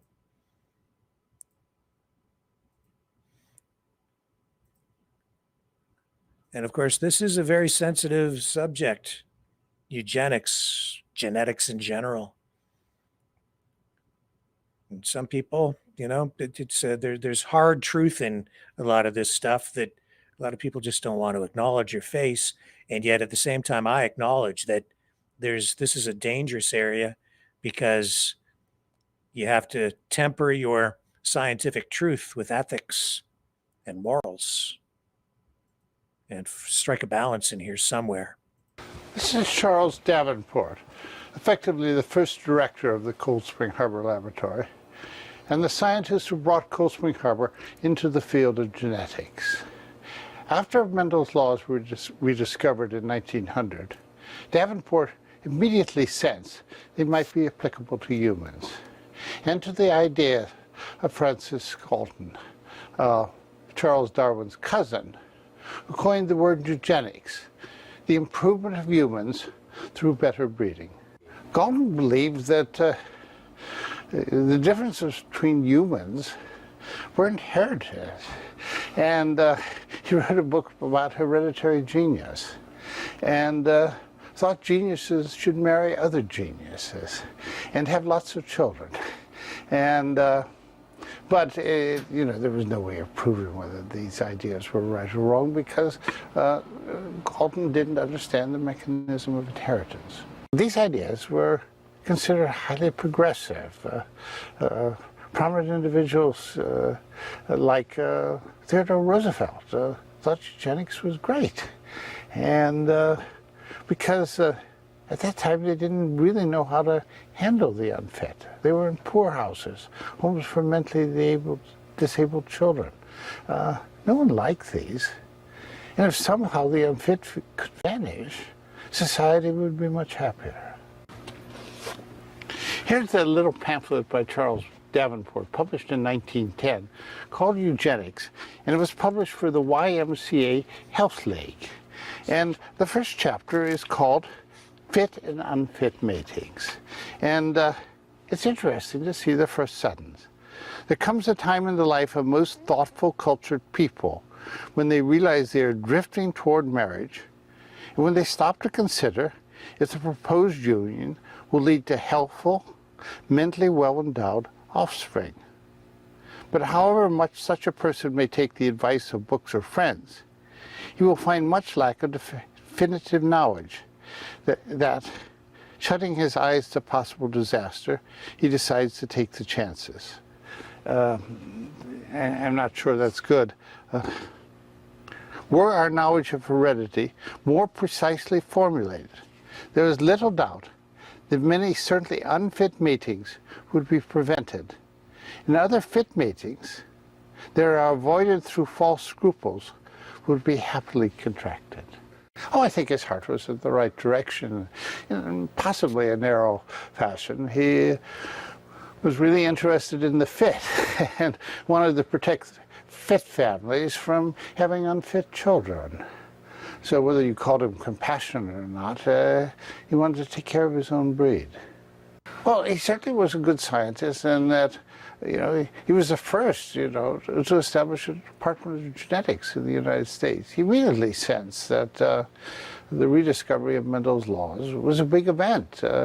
Possibly you could understand or put into practice Francis Galton's wish of eugenics, the selective improvement of humans through better breeding.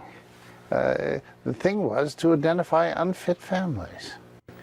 Well, how did you avoid the unfit? And it fed into racial prejudice. And one way to avoid the unfit was not to let them in the United States. So he decided that people from Northern Europe were much more fit than those people from Southern or Eastern Europe. And his sidekick here, Harry Lawland, was an advisor to the U.S. Congress, who in 1924 passed the infamous Immigration Act that greatly cut back immigration from Southern and Eastern Europe. So effectively, no more Italians immigrated to the United States. Likewise, Jewish immigration was shut off. By the time the 1930s arrived, many people effectively thought Davenport had lost his bonkers. Eugenics was just silly prejudice. Unfortunately, as it lost favor in the United States, Hitler came to power in Germany and liked very much the ideas of the unfit, and he wanted to get them out of German life. Davenport's interests, I think, always were human beings, so he wanted to know how much of human existence could be explained by genes moving through families.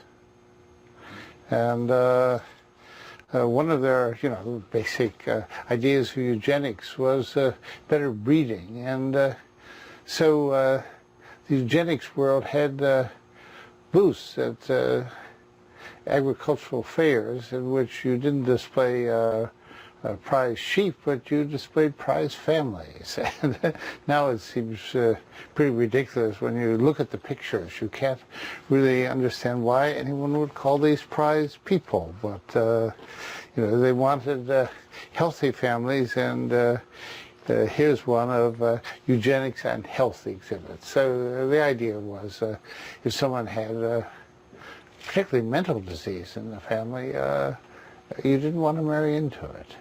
And of course, as a result, people hid mental disease. You wouldn't want to admit that your aunt was a bit wacky. Then you might have difficulty in having your daughter married. Here's a pedigree which goes several generations, and it starts off with insanity on one side, and there was a sibling to the insane person, and it looked like normal on the other side.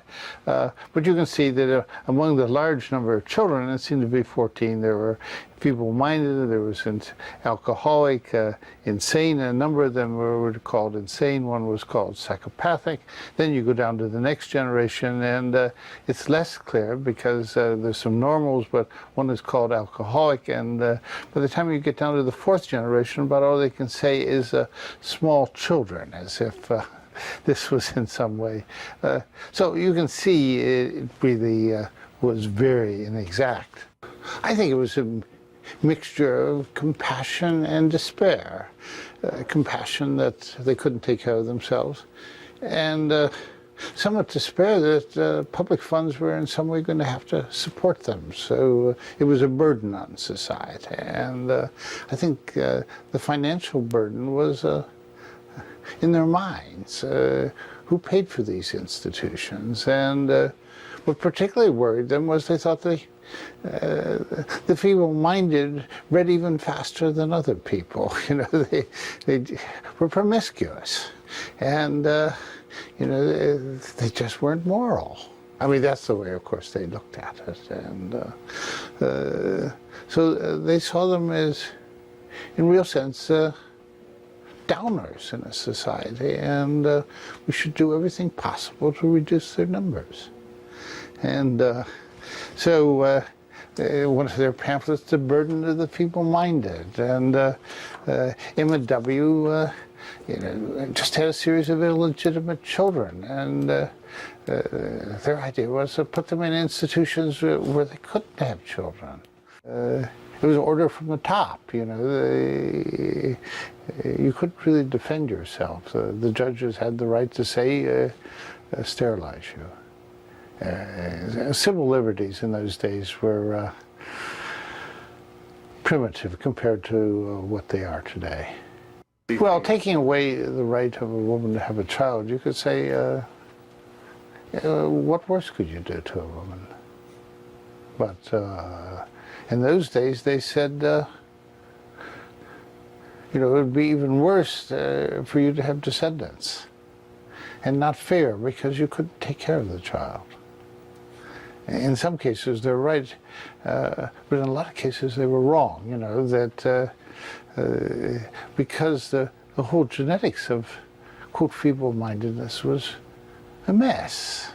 No one had real genes, and it was arbitrary whether you said, you know, there was really feeble-mindedness in the next generation.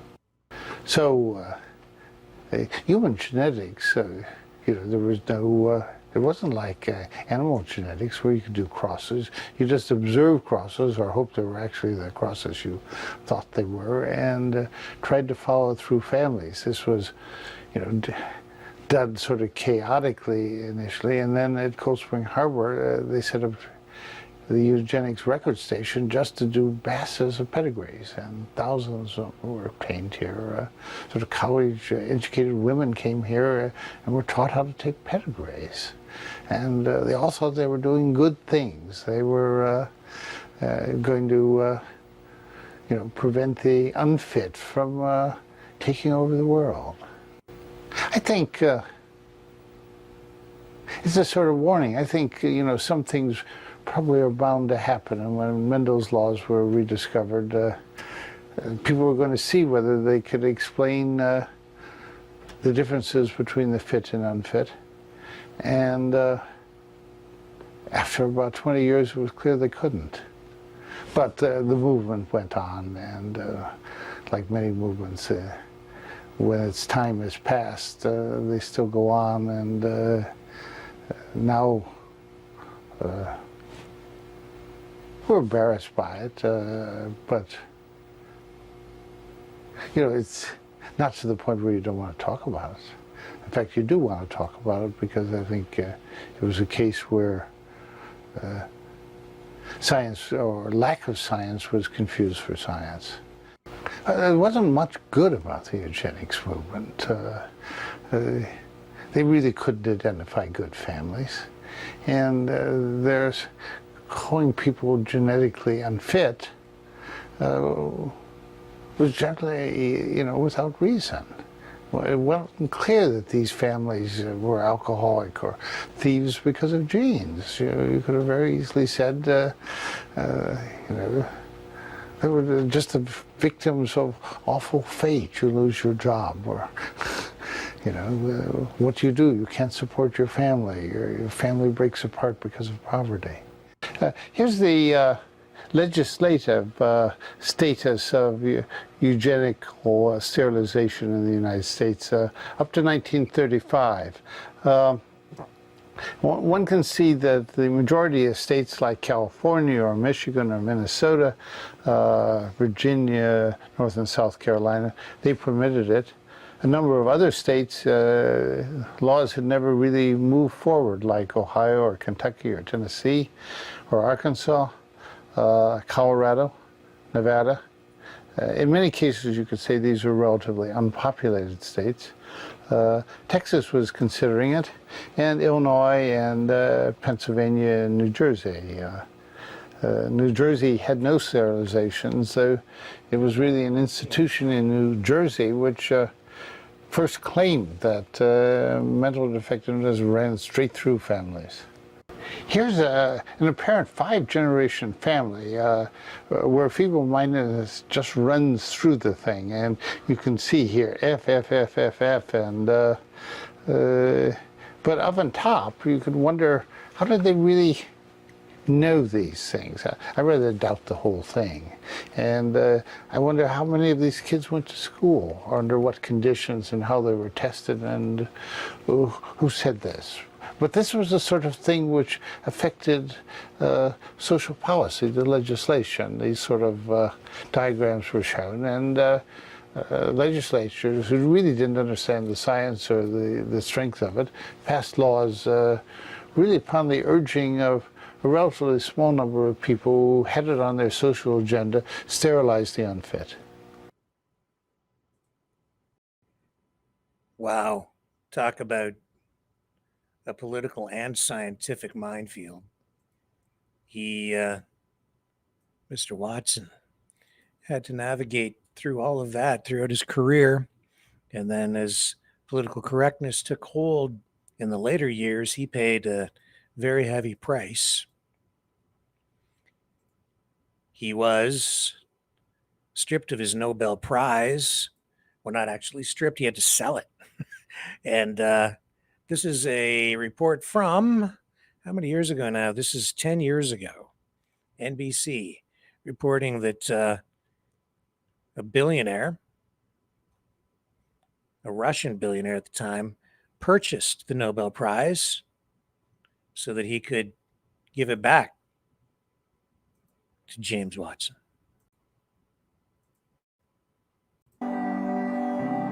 The biologist James Watson was awarded the Nobel Prize in 1962 for his work in discovering the structure of DNA.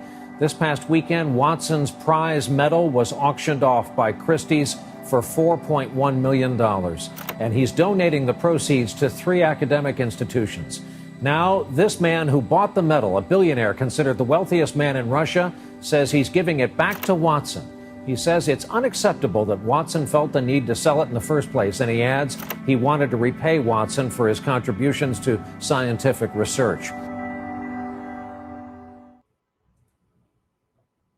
What a crazy life.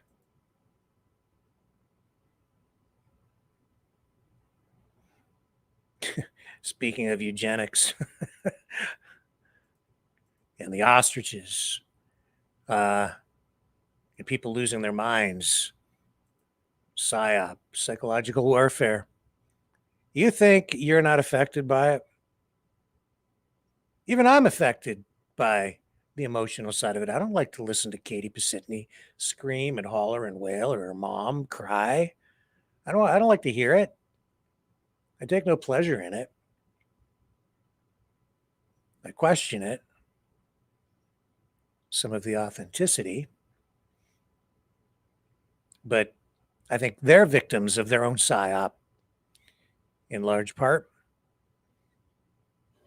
And if you think you're not vulnerable, think again. As I was preparing for tonight's broadcast, I was thinking back to the 1970s. And there was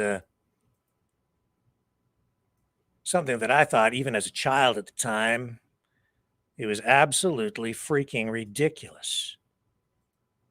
And I never partook in the purchase of a pet rock. Are those ostriches out there? Were they pets? Ted Nugent, recruited as one of the social media influencers to bring his weight to bear on the Ostrich Farm political protests the other day, ran his clip, and he referred to those ostriches as pets. And Katie Pasitny and her mom referring to them as their babies. They're killing my babies, they said. And then James Watson talking about mental illness, I've been talking about the weaponization of mental illness. Look how vulnerable people are to mass media campaigns. Pet rocks. People bought these things by the millions. A fad that started in 1975. It was one of the biggest gift crazes in American history.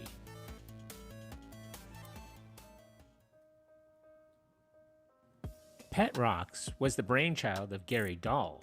It was a guy's night out in April of 1975 at a local bar in Los Gatos, and Dahl was working as a freelance advertising copywriter. He was out with some of his friends at a dinner, listening to them complain about all the work involved in caring for a pet and how much of a pain they were. All the feeding and walking, not to mention having to scoop all the poop. Dahl couldn't relate because he didn't have a pet of his own, but to join into their conversation, he told them he had no problem because his house pet was a rock. Gary declared that his pet never caused him any trouble whatsoever. How so? Rather than keep a golden retriever, a Siamese, or a guinea pig, he had a pet rock. It was a dumb joke, but one that Dahl instantly thought might just be silly enough to work. His joke was a good laugh, but an idea sunk in for the advertising pitchman, Dahl thought. What if there were a pet that did not require any care or feeding? He realized his cute remark may actually have real commercial possibilities, and being able to own a rock as a pet was no longer just a joke. How do... Yeah, and it took off. Gary Rock. Gary settled on the smooth rocks of Rosarito Beach in Baja California, Mexico, which he had first purchased at a building supply store. Within a couple weeks, he talked a couple of workmates into becoming investors. Securing $10,000 in investments from these two colleagues, Dahl sourced rocks from a local supplier and prepared to launch his unconventional project. They hit the local hardware store together, where they literally bought a truckload of smooth beach stones for about 1 penny each. Packaging was the next challenge, so he designed a custom cardboard box with ventilation holes, straw bedding, and a handle mimicking a pet carrier. He printed stenciled lettering on the side stating, "This box contains one genuine pedigreed pet rock."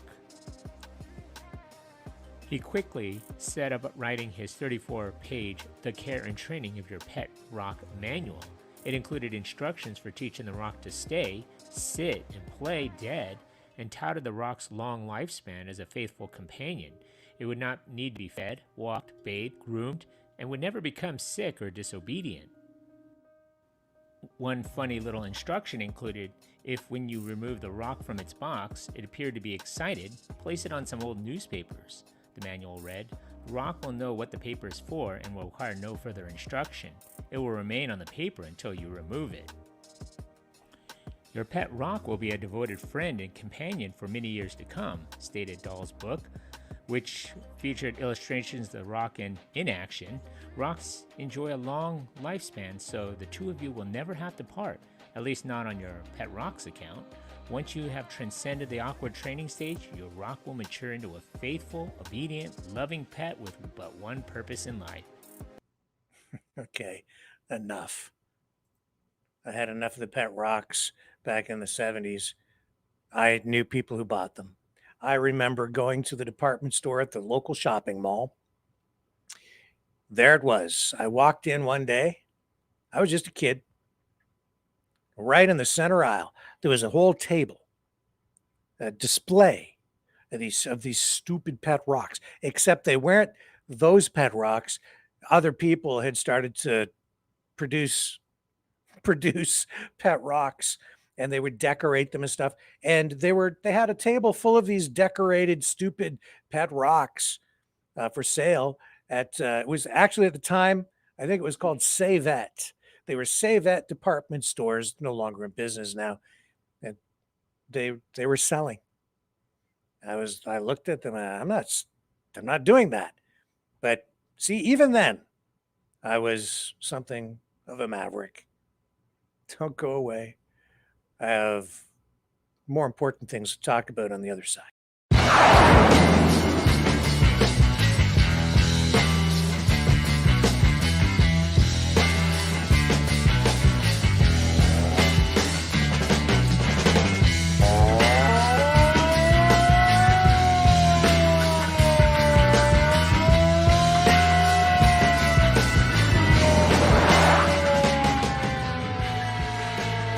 Maverick News. Fighting for freedom.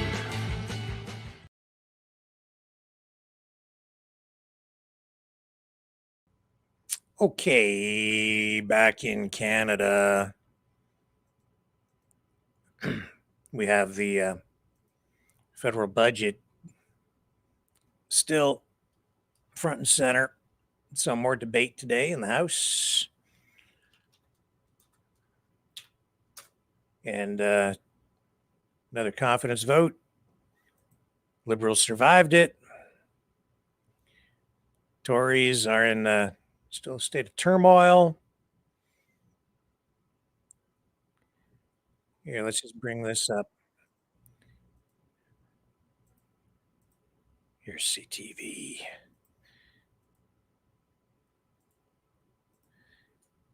This budget's going to pass, just so you know. Anything else at this point is drama. But it's still interesting. You see these parties jockeying for position. We'll see where it all goes and who comes out with something, because they'll want something to support the Carney Liberals, whether it's the NDP or Elizabeth May or whomever. The Conservatives, we've seen some cross the aisle to support the government. Conservatives helped the minority Liberal government survive a second confidence vote on the budget this afternoon. The House of Commons recorded a vote of 307 against a Bloc Québécois motion to reject the budget and 30 in favor. On Thursday, the Bloc and NDP teamed up to vote against a Conservative motion that also called on MPs to reject the budget. It caps off a chaotic week in Parliament after Nova Scotia MP Chris d'Entremont crossed the floor to join the Liberals on the day the budget was released.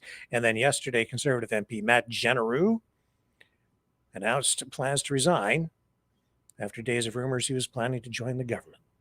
The budget itself is set to go to a vote during the week of November 17th. And then if it is passed, the budget itself, I believe, will take effect in April. $78.5 billion deficit. Various numbers being thrown around. That's where it sits right now. We'll see where it ends up in the end.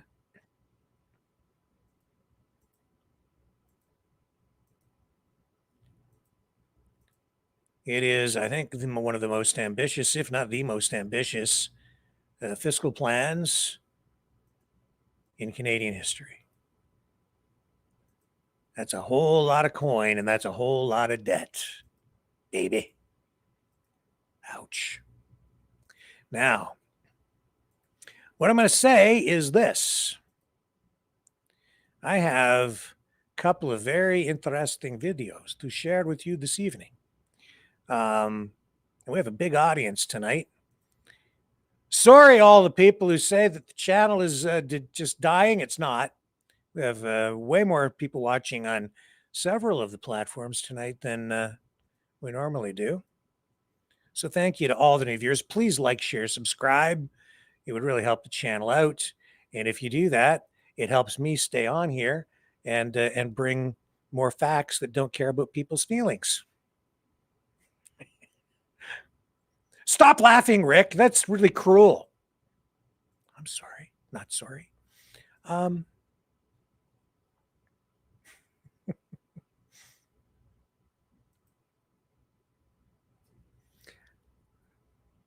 Now, because I have this one video, we're going to get into this. Is all stuff from Maverick Midnight Matinee.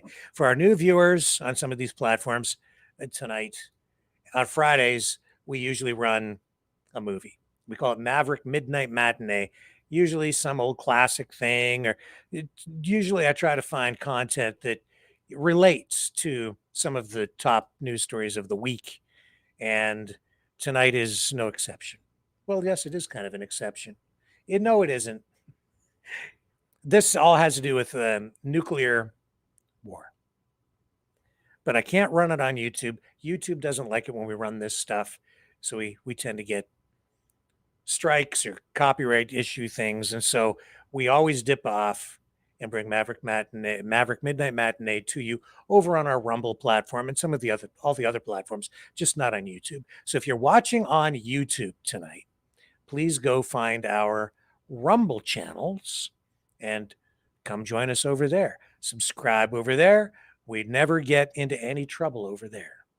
At least we haven't so far.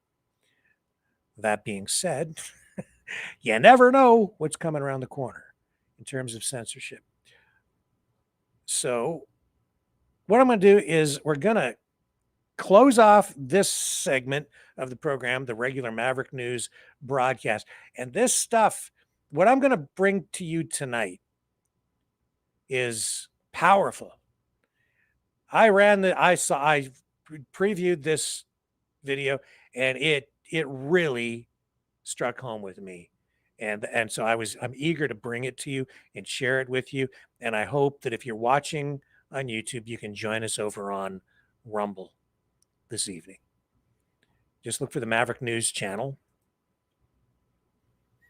The title of tonight's Maverick News channel video is Ostrich Cull in BC complete, but Fallout just beginning. You just put on those keywords or just Maverick News Freedom Reporters and the channel will pop up. And you can join our live feed over there. Now, what are we going to leave you with here tonight? Also, for our new viewers, what I've been doing of late is we have a whole bunch of songs, not a whole bunch, but quite a few, that we've created with our in-house band, Maverick and the News Brothers. And we're going to share with you this evening a closing tune, which we have made sort of a regular occurrence here. We do it like pretty much every night. And this is, well, it's actually, I think it might be my favorite tune now.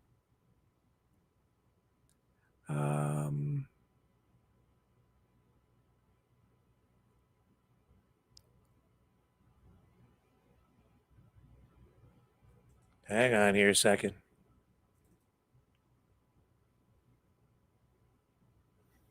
Isn't that weird? It is weird. Stuff is like gone. What's happening?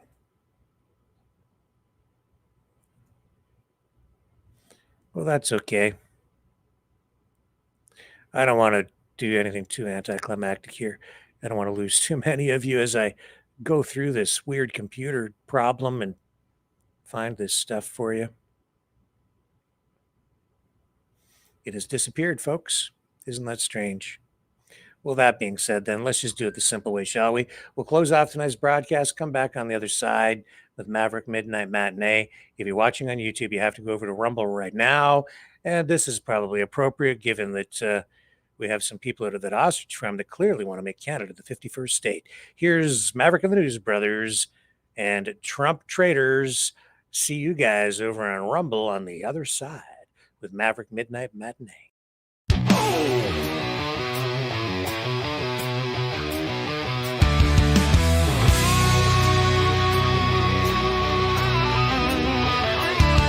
Didn't pick this fight, but here it came. Now I wanna play in a traitor's game. They sell us out for a tax cut deal. Shake his hand while they rob and steal.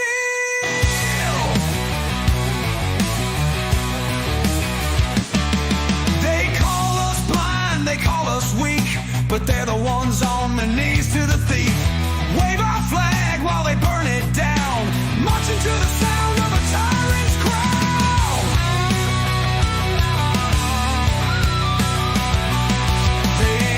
Patriots, they're bought and sold.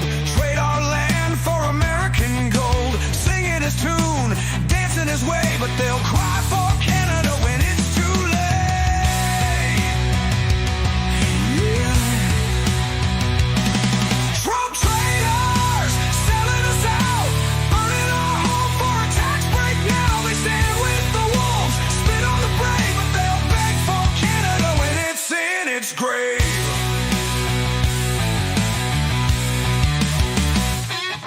They talk real tough, but they bow real low, licking his boots while they put on a show. They chant his name, raise their fists up high, while the real ones fight to keep us alive. They don't fight fair, they twist the truth, say they're the future, but they kill the roots. They laugh now, but watch them run when the north wind howls and justice comes.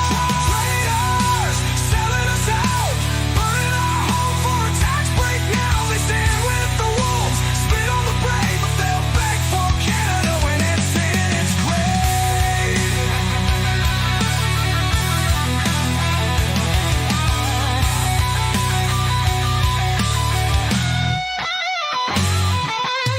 one day soon the tide will turn, and traitors pay when the fires burn.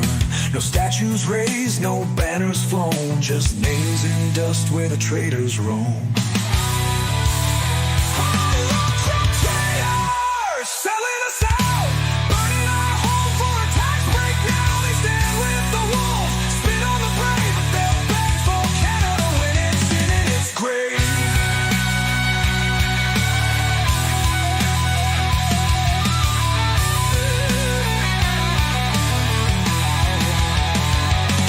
Trump traitors, Trump traitors, Trump traitors.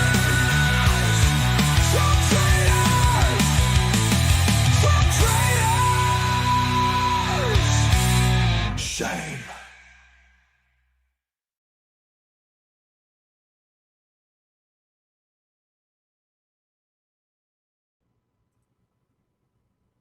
Okay, folks. If you're watching on YouTube, we're signing off now as we bring you tonight's feature presentation. Presentations, there's more than one tonight, on Maverick Midnight Matinee. See you on Rebel.